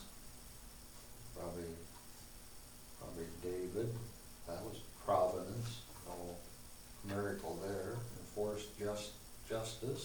Same. Obtained promises. That could have been both. Stopped the mouths of lions. That probably reference to Daniel. That was a miracle. Quenched the power of fire. Well, that was probably the Shadrach, Meshach, and Abednego that were thrown into the fiery furnace, and that was a miracle. Escaped the edge of the sword. Could have been Elijah when Jezebel took after him. He escaped. That was providence. Came mighty in war. Providence. Foreign armies to flight.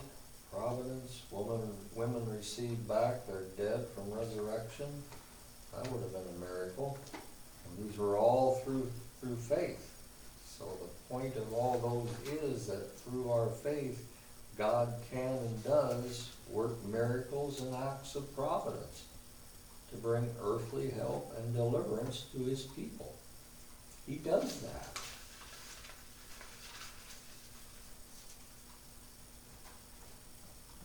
He's probably done that in each one of our lives. I'm sure he has. He has in mind.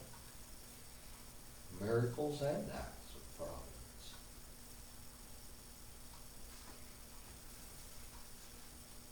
Second point.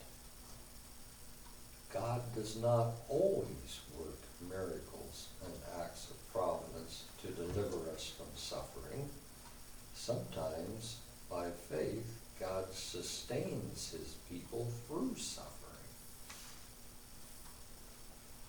And that would be in verses 35b through 38.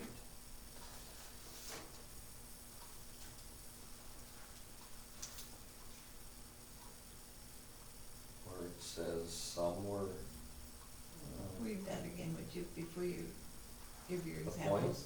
Yeah, sometimes God does not always work miracles and acts of providence to deliver us from suffering. Sometimes, by faith, God sustains his people through suffering.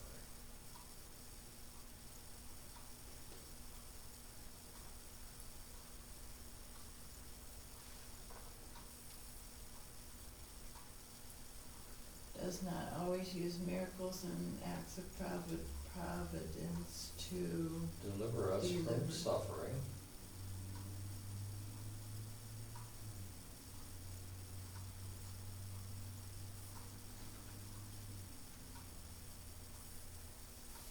Sometimes, by faith, God sustains his people through suffering.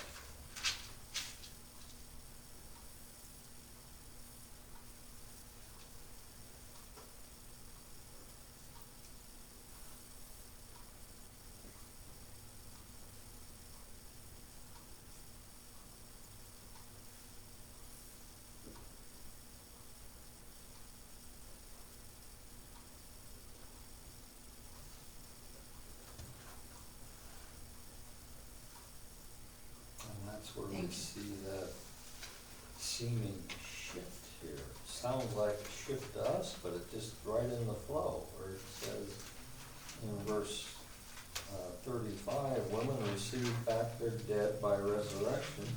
Some were tortured, refusing to accept release so that they might rise again to a better life.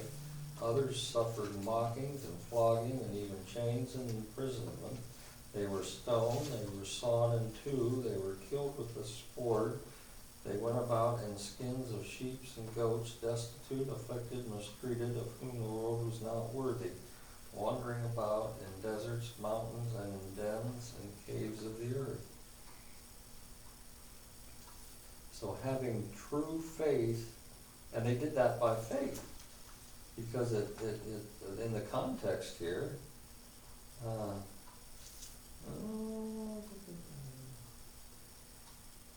we get us back up to verse 33, through faith, conquered kings, enforced justice, obtained promises, stopped mouths of lions, quenched flour, and then blah, blah, blah, and it just kind of continues. And some of these that, through faith, were tortured, refusing to accept release, and then at the end, and where it's, they were included in that, and if you don't believe that, then look at verse 39, and it says, right after wandering about in deserts and mountains and in dens and caves of the earth, it says that all these, though commended through their faith, so they had faith. The ones that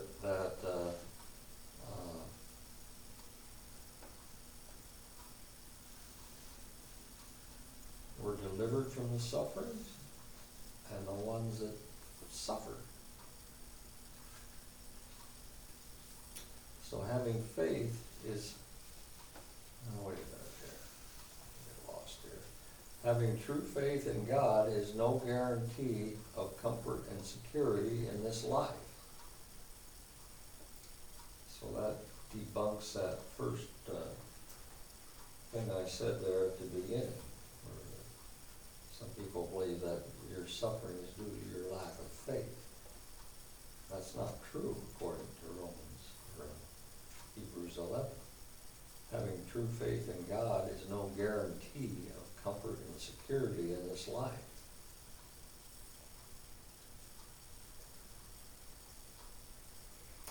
And calamity and suffering is no indication of God's disapproval of a person.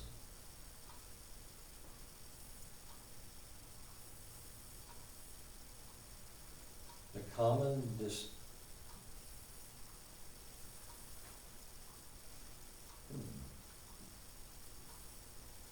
can't read my own writing. Denominator. Okay.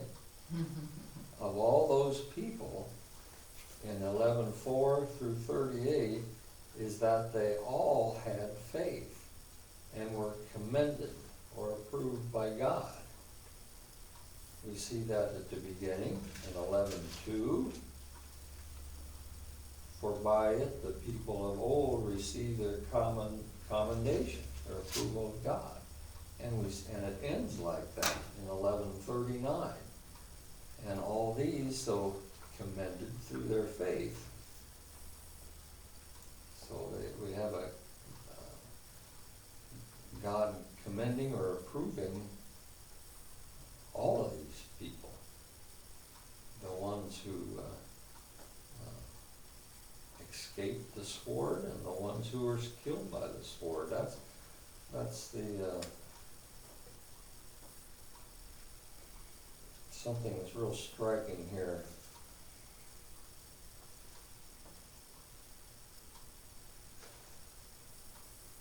In verse 34, it says that they escaped the edge of the sword by faith. And then you just drop down to 37, they were killed with the sword by faith.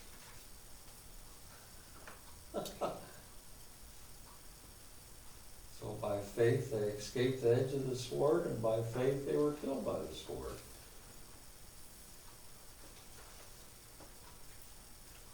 We need to see that.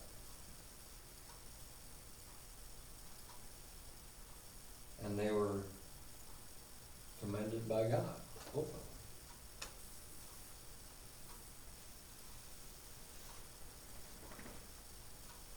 So that kind of blows that first idea of the health, wealth, and prosperity out of the water.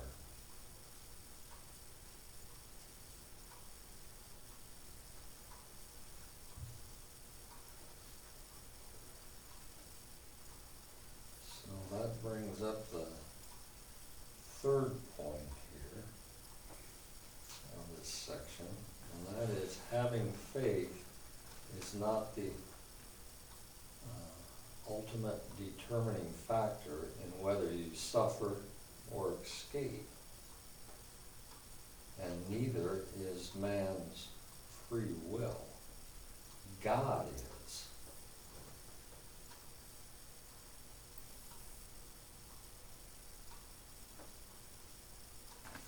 God is the determiner.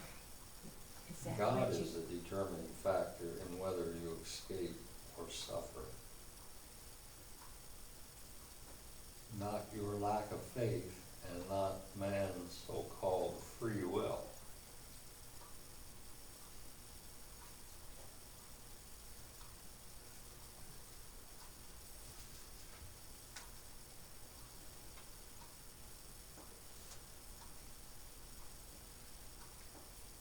And then I just brought up that point I just made. By faith some escaped the edge of the sword, and by faith some were killed by the sword.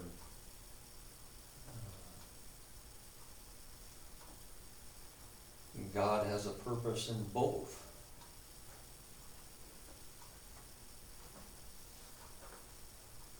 And that purpose is for our good and His glory. So we better look at some Bible to get that here. Some feet underneath that. I think I'm missing something. Third point, having faith is not the determining factor. Did you The add? ultimate determining factor. Okay. Did you add something on the end of that? And then I said, and neither is man's free will. God is a determining factor for Okay. what? I'm Well, missing you missed something. it at the beginning. Okay. Having faith is not the ultimate determining factor in whether you suffer or escape. That's the part I was missing. Yeah. And neither is man's free will. God is.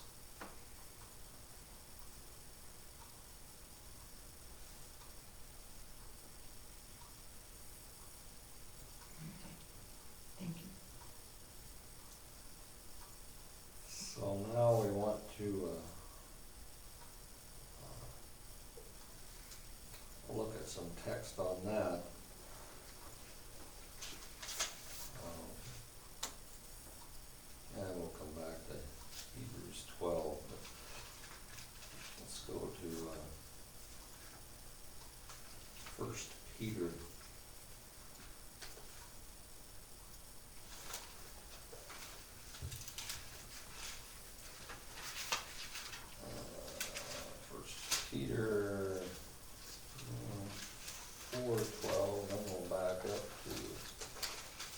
3:17, but First Peter 4:12 says, Beloved, do not be surprised. Okay, beloved, so he's addressing Christians. Beloved, do not be surprised at the fiery trial when it comes upon you to test you, as though something strange were happening to you. So what he's saying here is Christians are going to have fiery trials. And he's saying that they have a purpose. They're to test you. And that's testing like the ore in a smelter is tested. Ore is thrown into a smelter and the smelter is heated up to a couple thousand degrees and the dross, the impurities float to the top and the pure ore is on the bottom. And that's called testing, proving. That's what the purpose of this fiery trial is here in First Peter.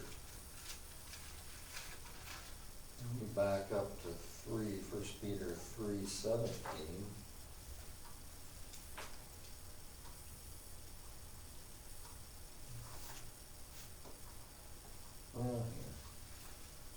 Well, okay, I'll just read 3:17 because I think I want to come back to that text anyway in the context. But 1 Peter 3:17 says, It is better to suffer for doing good, if that should be God's will, than for doing evil. For here, he's making another point, but he's using God's sovereignty in our suffering. He's just taken that as a given. Like, well, everybody understands that, and they probably did at this time. But in our time, we need to read that. This is how mine reads. For it is better to suffer for doing good, if suffering should be God's will, than to suffer for doing evil. Well, Oh, I mean, maybe it's not God's will. No, it doesn't. That isn't the way you read that. well, Is that the way you're reading that? you mean it's not God's will to do evil? No. What do you It's mean? God's will that, well, just go with mine. For it is better to suffer for doing good, if that should be God's will. Mm-hmm. Okay. So the only point I'm not making Peter's primary point here. I'm just bringing in the fact that this was just common knowledge and common parlance at this time, was that suffering is the will of God. God wills our suffering. That's the teaching we have today that's gone. The teaching we have today is God does not will our suffering. He wills that we're healthy, wealthy, and wise. But is God, maybe if you don't want to talk about this, you tell me. For it is better to suffer for doing good, if suffering should be God's will. That means God's in charge there. Mm-hmm. Than it is to suffer for doing evil. It doesn't. That would be God's will too. Both of them are God's will. It's better to suffer for doing good. Right. Because, for Right. one thing, that's God's way of discipline. If you're suffering for doing good, that's God's discipline. Well, if you're suffering for doing Bad. evil, that's Yeah. God's discipline too. Yeah. Cause he's, Yeah. weaning you from your idols. Yeah. Yeah. Mhm. I was There's a difference in going- sacrificing Isaac and going out and evangelizing at the mall and getting ridiculed. Yeah, I was going clear the other direction of unbelievers. Unbelievers, it's, there's, yeah, Of doing evil, for doing. oh, Of doing, for you doing evil. But, well, in the I see it. context of First Peter, it's not unbelievers, it's yeah, Christians. okay, Yeah, God's work with unbelievers is, a lot of it is just punishment and give them a foretaste of what's coming. yeah. Yeah. It's not really good. It's because they deserve it. Okay. So we have those two verses in Peter that point to God's will. God wills our pain and our suffering. And then back in Hebrews 12, I'll read it again, 12:6. For the Lord disciplines the one he loves and chastises every son he receives. It is for discipline that you have to endure. God is treating you as sons. So there's purpose. God has a purpose in both. Escaping the sword and being killed by the sword. He has a purpose in both of those.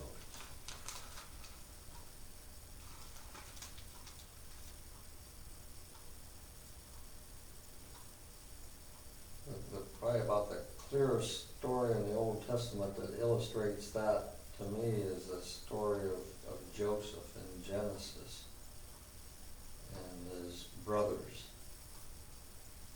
where his brothers hated Joseph. 12 boys and 11 of them, and Joseph was the favorite, and others hated him for it. And they plotted to kill him, and it was serious. They didn't like him. And one of the boys said, "Oh, let's not kill him, let's throw him in a pit." I don't know how that would have been better, to die slowly in a waterless pit abandoned, or just to be killed outright. I suppose they would have felt a little better. Well, he was okay when we left, but I don't know. But anyway, that neither one of those two happened. What happened was some guys come by on a caravan and they sold him. So, and they made money off the deal to boot. And he went down to Egypt. And we're all familiar with that story. But, and that was involved pain and suffering and evil men. The acts of evil men, their free will. They freely said they were gonna kill him, and out of their free will, they said they sold him. And where was God in that?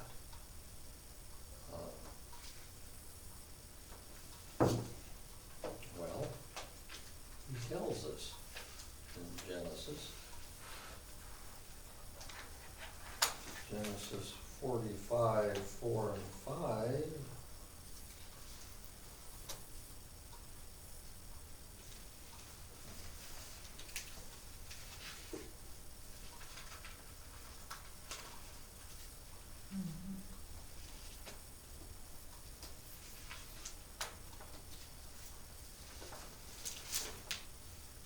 You meant it for bad, but God meant it for good, is that where you're going?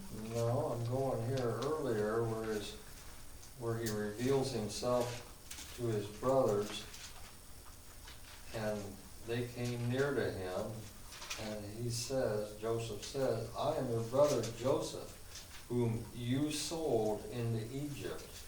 And now do not be distressed or angry with yourselves because you sold me here. They did this evil thing out of their free will. For God sent me before you to preserve life. In verse 8, so it was not you who sent me here, but God.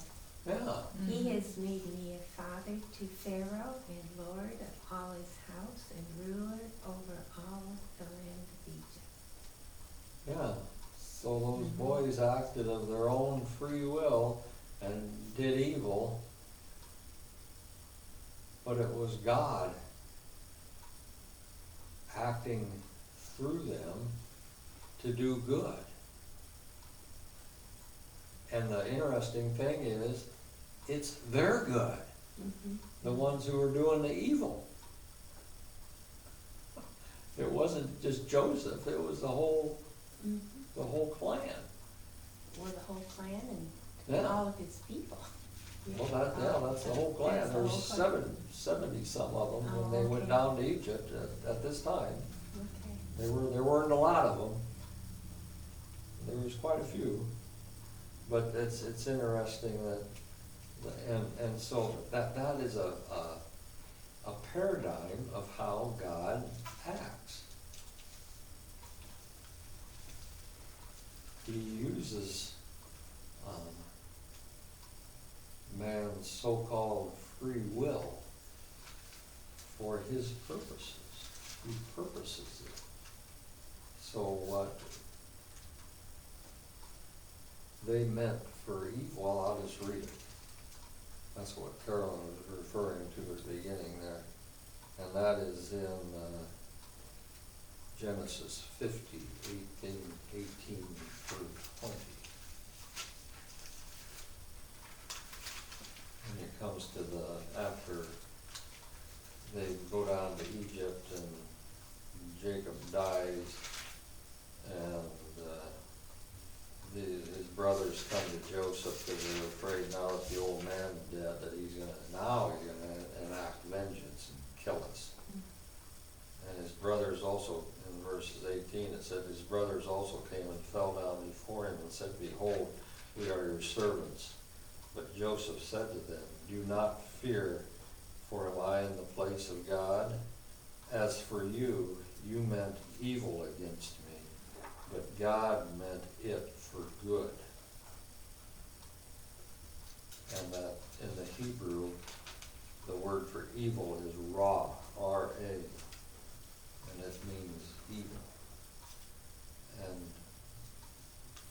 what the it refers to when it says, but God meant it, is, in the Hebrew, evil.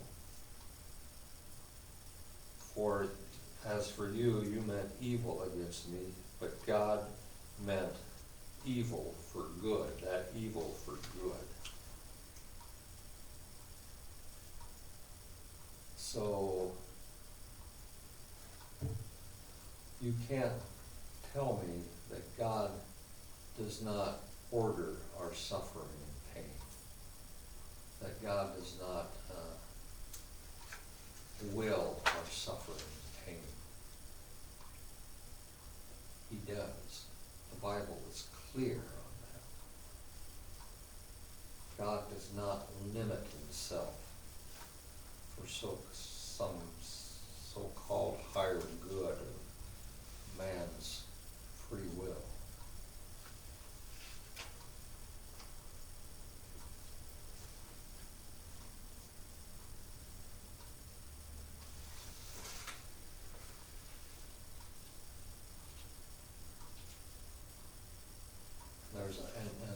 And I'm very deliberate when I say God wills and orders. Not barks orders, but orders like arranges. Because a lot of people will say, well, okay, God uses that evil and makes the best out of it and turns it for good. That's not what this is saying. That's not what that story of Joseph is saying.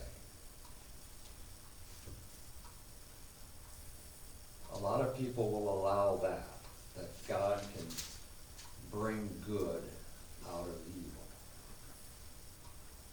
And I'm not gonna argue with that. Yes, he can. What I'm saying is God's the one that arranged the evil to be there in the first place. And he has a purpose for that. And you might say, well, that sounds like a distinction without a difference. There is a, It is, and the illustration I heard of it, and it stuck with me, is it's the difference between a surgeon in a hospital and a surgeon in an ER. You go to the doctor for, like, my eye. A surgeon did that, and he planned that, and it was for my benefit to make me whole or completer to improve my sight. And before he ever took that scalpel and cut my eye, he had all that planned out. The end was in view of the result, which is what I have now, a clear vision. The difference between that and if I would have fallen off a ladder and gashed my arm open and go to the emergency room, and what that doctor does, that doctor is repairing damage done. There's a difference between that surgeon in the hospital and the surgeon in the ER. The surgeon in the hospital has a plan and a purpose. The surgeon in the ER is repairing, patching up damage that's already been done. And that's God, the surgeon in the hospital. He's planning that knife cut. He doesn't come in after the damage is done and, well, okay, you're gonna have an ugly scar, but about the best I can hope for in my repair work here. God doesn't do, he doesn't operate like that.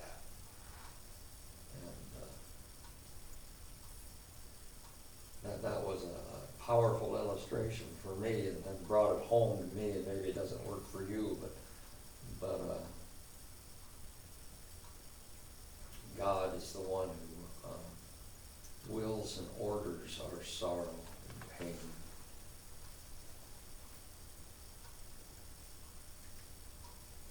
He doesn't come in after we've been beat up and molested and patch us up.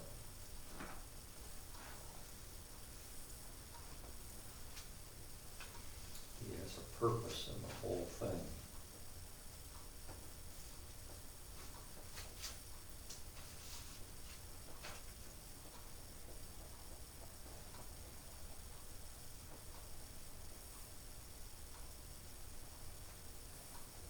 So all of these people and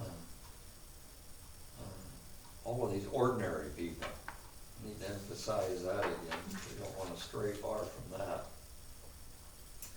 All of these ordinary people demonstrated faith, substance, and evidence. Faith sees God as better than anything life can give and better than anything death can take. you gotta read that again. Hmm? Would you read that again? Faith sees God as better than anything life can give Just a minute.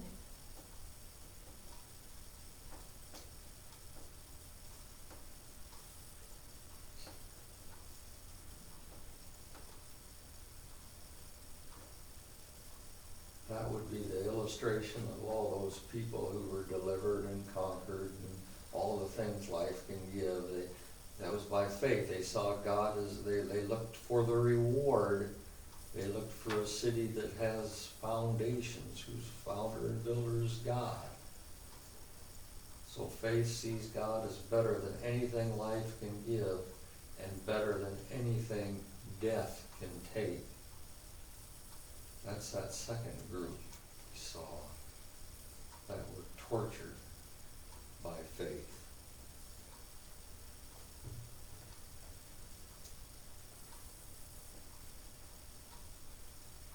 Can you say, I would add suffering in there? And better than anything death and suffering can take. Yeah, I just went for the contrast between life and death. Death is, suffering is just a lesser degree of death. Mm-hmm. Well, yeah, That's fine. but it doesn't I- have I- to be, it that's doesn't fine. have to be the ultimate. No, I just was looking for something that life and death, Mhm. give, take.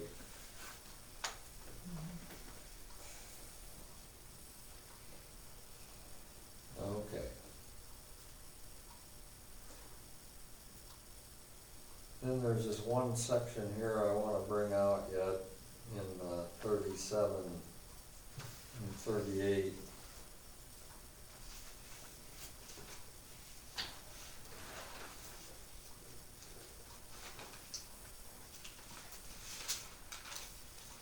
They were stoned, they were sawn in two, they were killed by the sword. They went about in skins of sheep and goats, destitute, afflicted, mistreated, of whom the world was not worthy.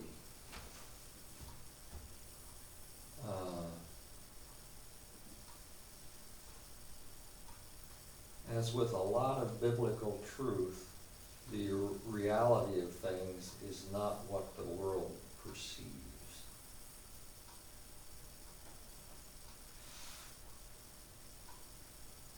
The world sees tortured, suffering, flogged, stoned, imprisoned, destitute, afflicted, mistreated people who for some misguided reason accept and embrace that.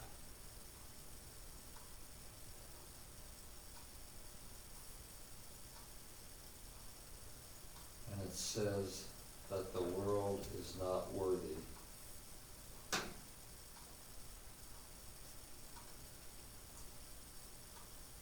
And just to complete that thought where it says of which the world is not worthy, you need to supply what that means. Being worthy implies you're receiving something, right? Mm-hmm. Receiving a reward or a gift, worthy, probably a gift. So what these people were that were destitute and imprisoned and afflicted and mistreated, they were God's gift to the world. The world was not worthy, and I'll supply the rest, to receive the gift of these saints. Isn't that what that means? When it says of which the world was not worthy, right in the middle of that description?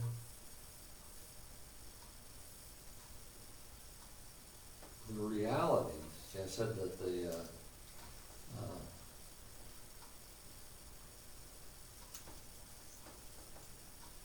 a lot of biblical truth, with a lot of biblical truth, the reality of things is not what the world perceives.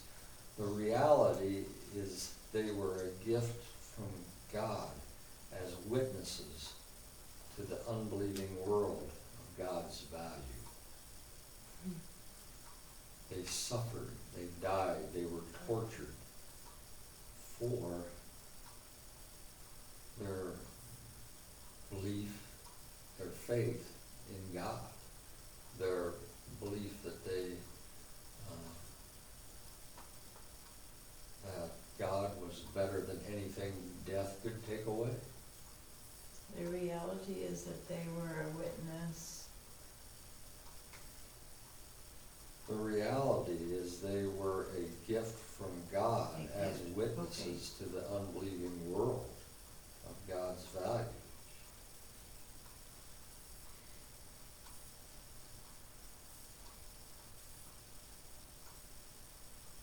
So as with so many biblical things, there's different layers of purpose here of God, and this is one of them. Think of the disciples that were killed that way. Yeah. Yeah. The world wasn't worthy to receive that gift because they didn't receive it. They counted it as worthless. They only saw mistreated, misguided, imprisoned, destitute fools.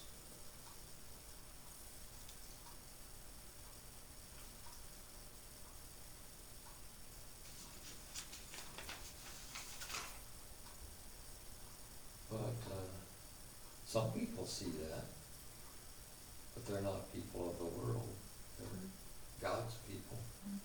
See that's a powerful witness to faith, to the value of God over anything that death can take away.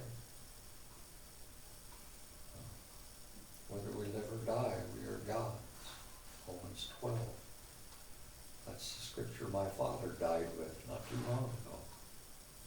And I never heard him mention that scripture before that day. And that's the scripture that God brought to his mind, and I wrote it right on his whiteboard there in his room, and that's the scripture he died with. Whether we live for the Lord, or whether we live or die, we're the Lord's.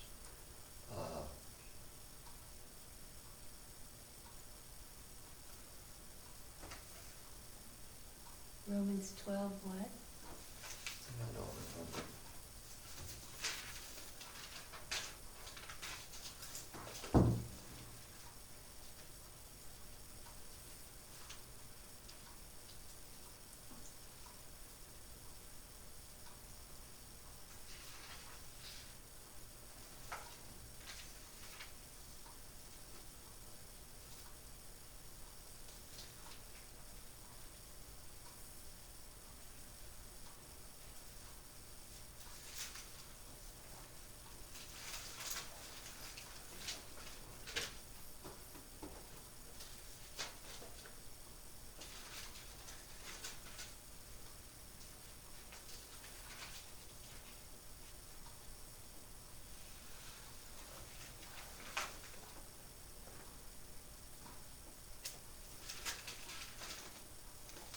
Well, I might be wrong. It's in Romans. I'm not that familiar with it. God brought it to Dad. He didn't bring it to me. You remembered it though. Well, I had a heck of a time finding it, because Dad quoted it laying there, and I'd never heard him say that before, and he quoted it, and he goes, find that. And, well, and I looked at Mom, and she looked at me like, well, I don't know where that's at. He knows everything. And I don't know. I think maybe it's in Corinthians. That sounds like something Paul wrote. And so I rummaged it out. Anyway, it's in Romans. And now I said 12, and now I'm thinking, nah, maybe not. Go to Google.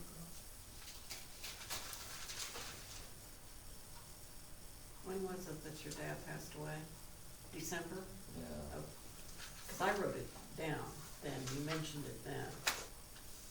But I bet I don't have that book with me. Yeah. I see. No, I don't.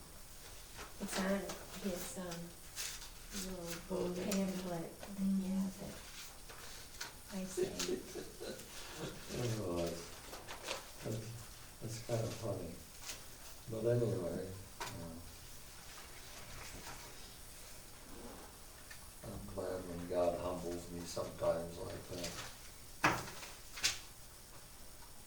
glad all the time he humbles me. I'm glad. Whether we live or die, we are God's. 14:8. Well, Close, oh, wow. not really. Yeah. I bet you'll remember it now. Oh, I doubt it. I wouldn't put any stock in that. But that's, yeah. That's a demonstration of Christian's witness that God is better than anything life can give or anything death can take away. Mhm. And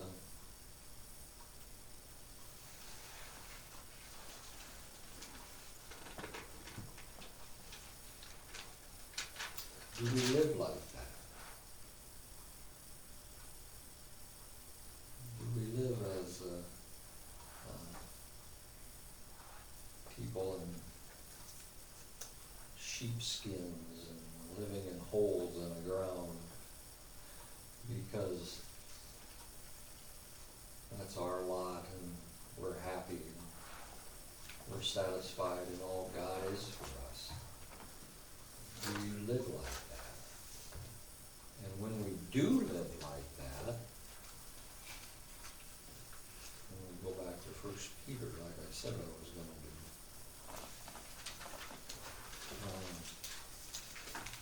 1 Peter 3, beginning in verse 13. Now, who is there to harm you if you are zealous for what is good?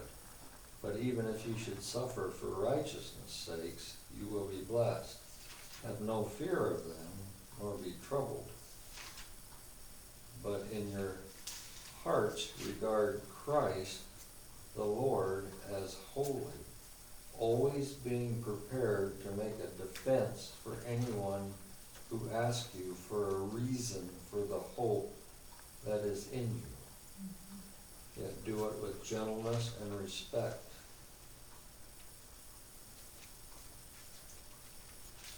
So, we need to ask ourselves, is anybody asking? Always be prepared to make a defense for anyone who asks you for a reason for the hope that is in you. And what I'm saying is anybody asking you? Has anybody asked lately? Or is anybody prepared? Prepared. Yes, to give it a reason. Yeah, Verbal reason. I'm saying, well, that's what he's saying here. I'm saying, has anybody asked you? Oh, no. Well, yeah. So, But I don't know that I'm prepared either. well, you should be prepared. But the reason somebody would ask you for the reason for the hope that is in you was because from the world's point of view, you look like this group here, this beat up group. This, and you're seem hopeful about it. It's hard, it's hard to find the words to say that. I need to think about the words. To say what? You're still on explain the, my given the hope. reason for the hope that's in you? Mhm. Okay, I'm saying, is your life being lived in such a way that people would ask you? That people see it, Oh. that it's visible. I've had people comment, I know they're Christians, true Christians, but they talk about the faith I have. And I believe you do not have hope if you don't have faith.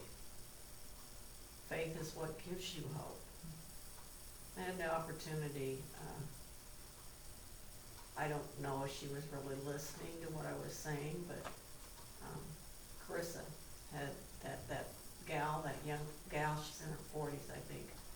She committed suicide. In Marshalltown, there was a big article on her because she had done a lot. She was known in Marshalltown for doing good works. I guess that would be the best way to say it. But Carissa's and his cousin or something. Oh, I Of saw, Carissa- of yes, I Carissa's. saw that. She had And Someone had died, Carissa, yeah. and but it of course Carissa related was to upset them. about it. And I said, well, that's really sad that she didn't have hope. Because that's when you do commit suicide. You don't you don't have hope that things will get better. That that God's plan is better. You know, you don't have the hope. I just said it's sad that she didn't have hope. If she'd had hope, she wouldn't have killed herself. But to have hope, you've got to have faith. And you've got to know that. And she, physically, I think she was in pain a lot of the time. Chris indicated that. I believe they said it in the article. I didn't read the article, I just know that they lost someone in their family. So that's probably who you're talking about. I believe the article, because I did read the article, because I was trying to figure out who it was. And she was a musician too, I think. And that was another, very talented, it sounded like. But it was endometriosis. And that's a female problem. It's painful. It's very painful. I had a good friend in college that lived with that, and the only thing that gets rid of it is a hysterectomy. But it's painful.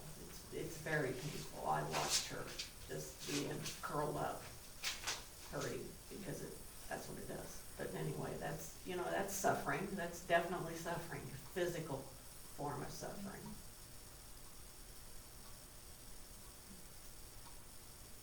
I think the three things, and when did we discuss this? I'm not sure when. You have to have love of God, which will lead to faith. And from faith you get hope. And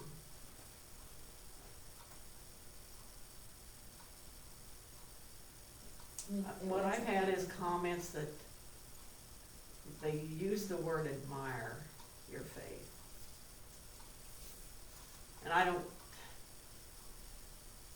used to get real frazzled. I used to get real frazzled because it just seemed like there was just nothing good happening. But then as I look back, well, for instance, today, the lady that is my mom's, she's been my mom's roommate. Lady has a lot of problems herself.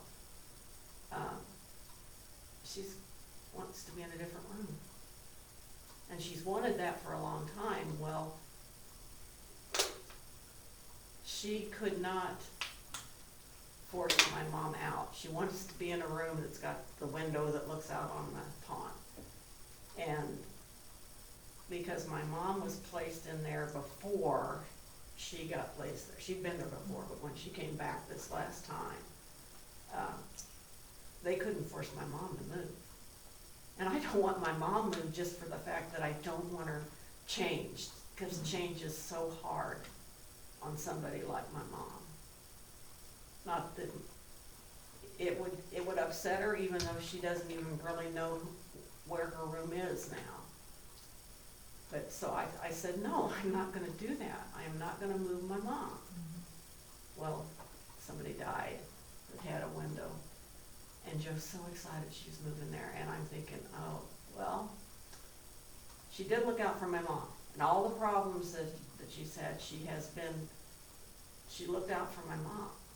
She could communicate, she's half deaf, she is deaf, if she doesn't have her hearing aids in, yet she knew what my mom wanted without her hearing aids in. So yes, she was a good part, a very good part of where my mom was at. And Kyle was with me, when Joe's so excited that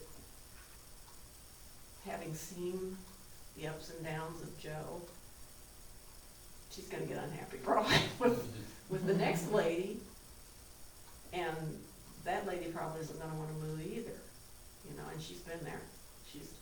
Her room is not by the window, but she's been in that room.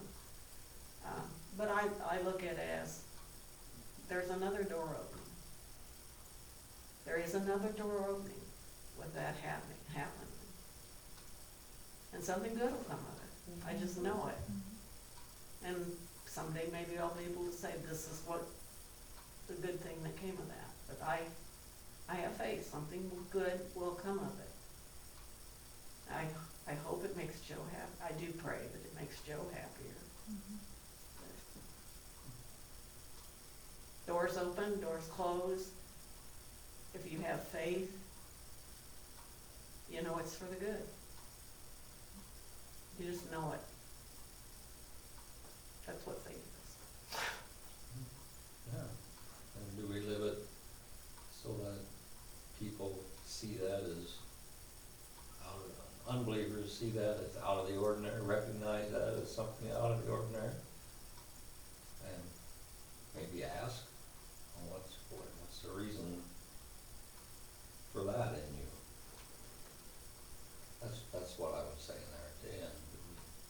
Do we live like that? And that doesn't mean we go out looking for trouble. You don't have to look for trouble. No, We're all, to you. Oh, we all know that. Yeah, trouble finds us enough. But in the midst of that trouble, do you live in such a way that people recognize that there's something different about her? There's something I can't explain about her. That's all I'm saying. And I think true Christians do that. I do. I believe true Christians do that. And other true Christians recognize it, Peter know says, it, and the non-believers, recognize it, can't make any sense out of it, so they ask questions. Or they just don't care. Well, Their own way. it does get, I know it gives some of my friends, because they have said it, gives them something to think about. yeah. I mean, they might be thinking, how can she be happy? How can she find joy when so I'm much so of, miserable, when she should be, when she should be, miserable. right. Yeah. And before I was a born-again Christian, I was miserable. So they see a difference. But it's, you know, it's, So that's. everybody's got to, you either get there or you don't, and that's all part of God's plan. So that's your faith witnessing to you as substance and evidence. Yeah. Those two words.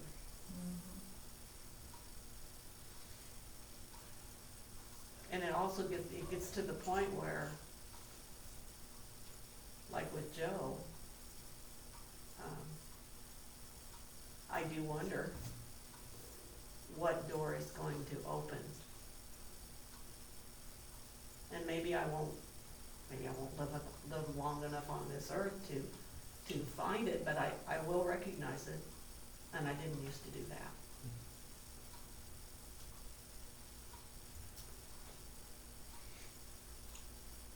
Well, okay, we're running long time. Sorry, I was late, but that was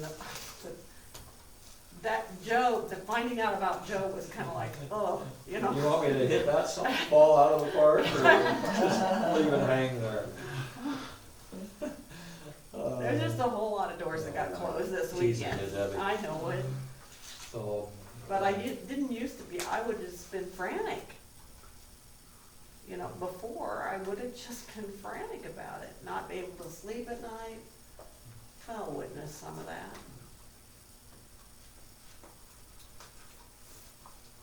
God's blessed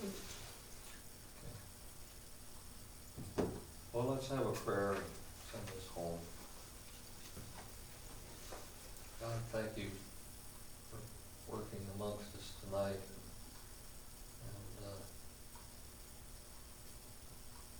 sense that you were directing us here. That's good, God. We need that.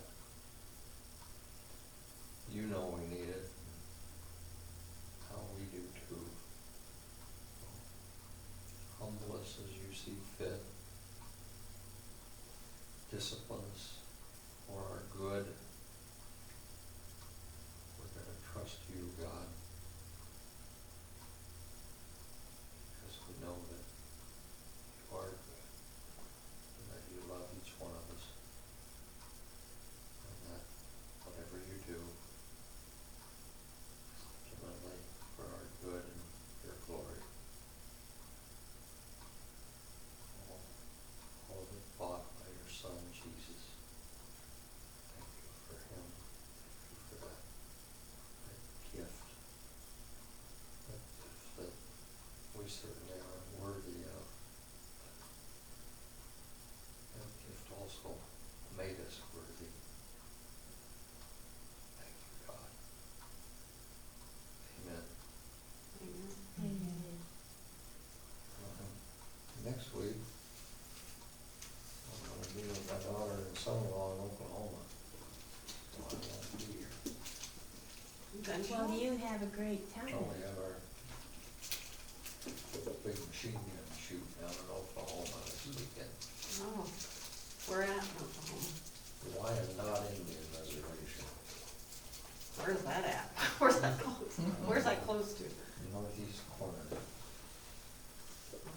Close to Missouri, it's close to Arkansas, it's close to Kansas, and it's in Oklahoma. Hello? Have you ever been in Oklahoma? Yeah, Yeah. this will be the third or fourth year we've done that. Oh, Yeah. okay.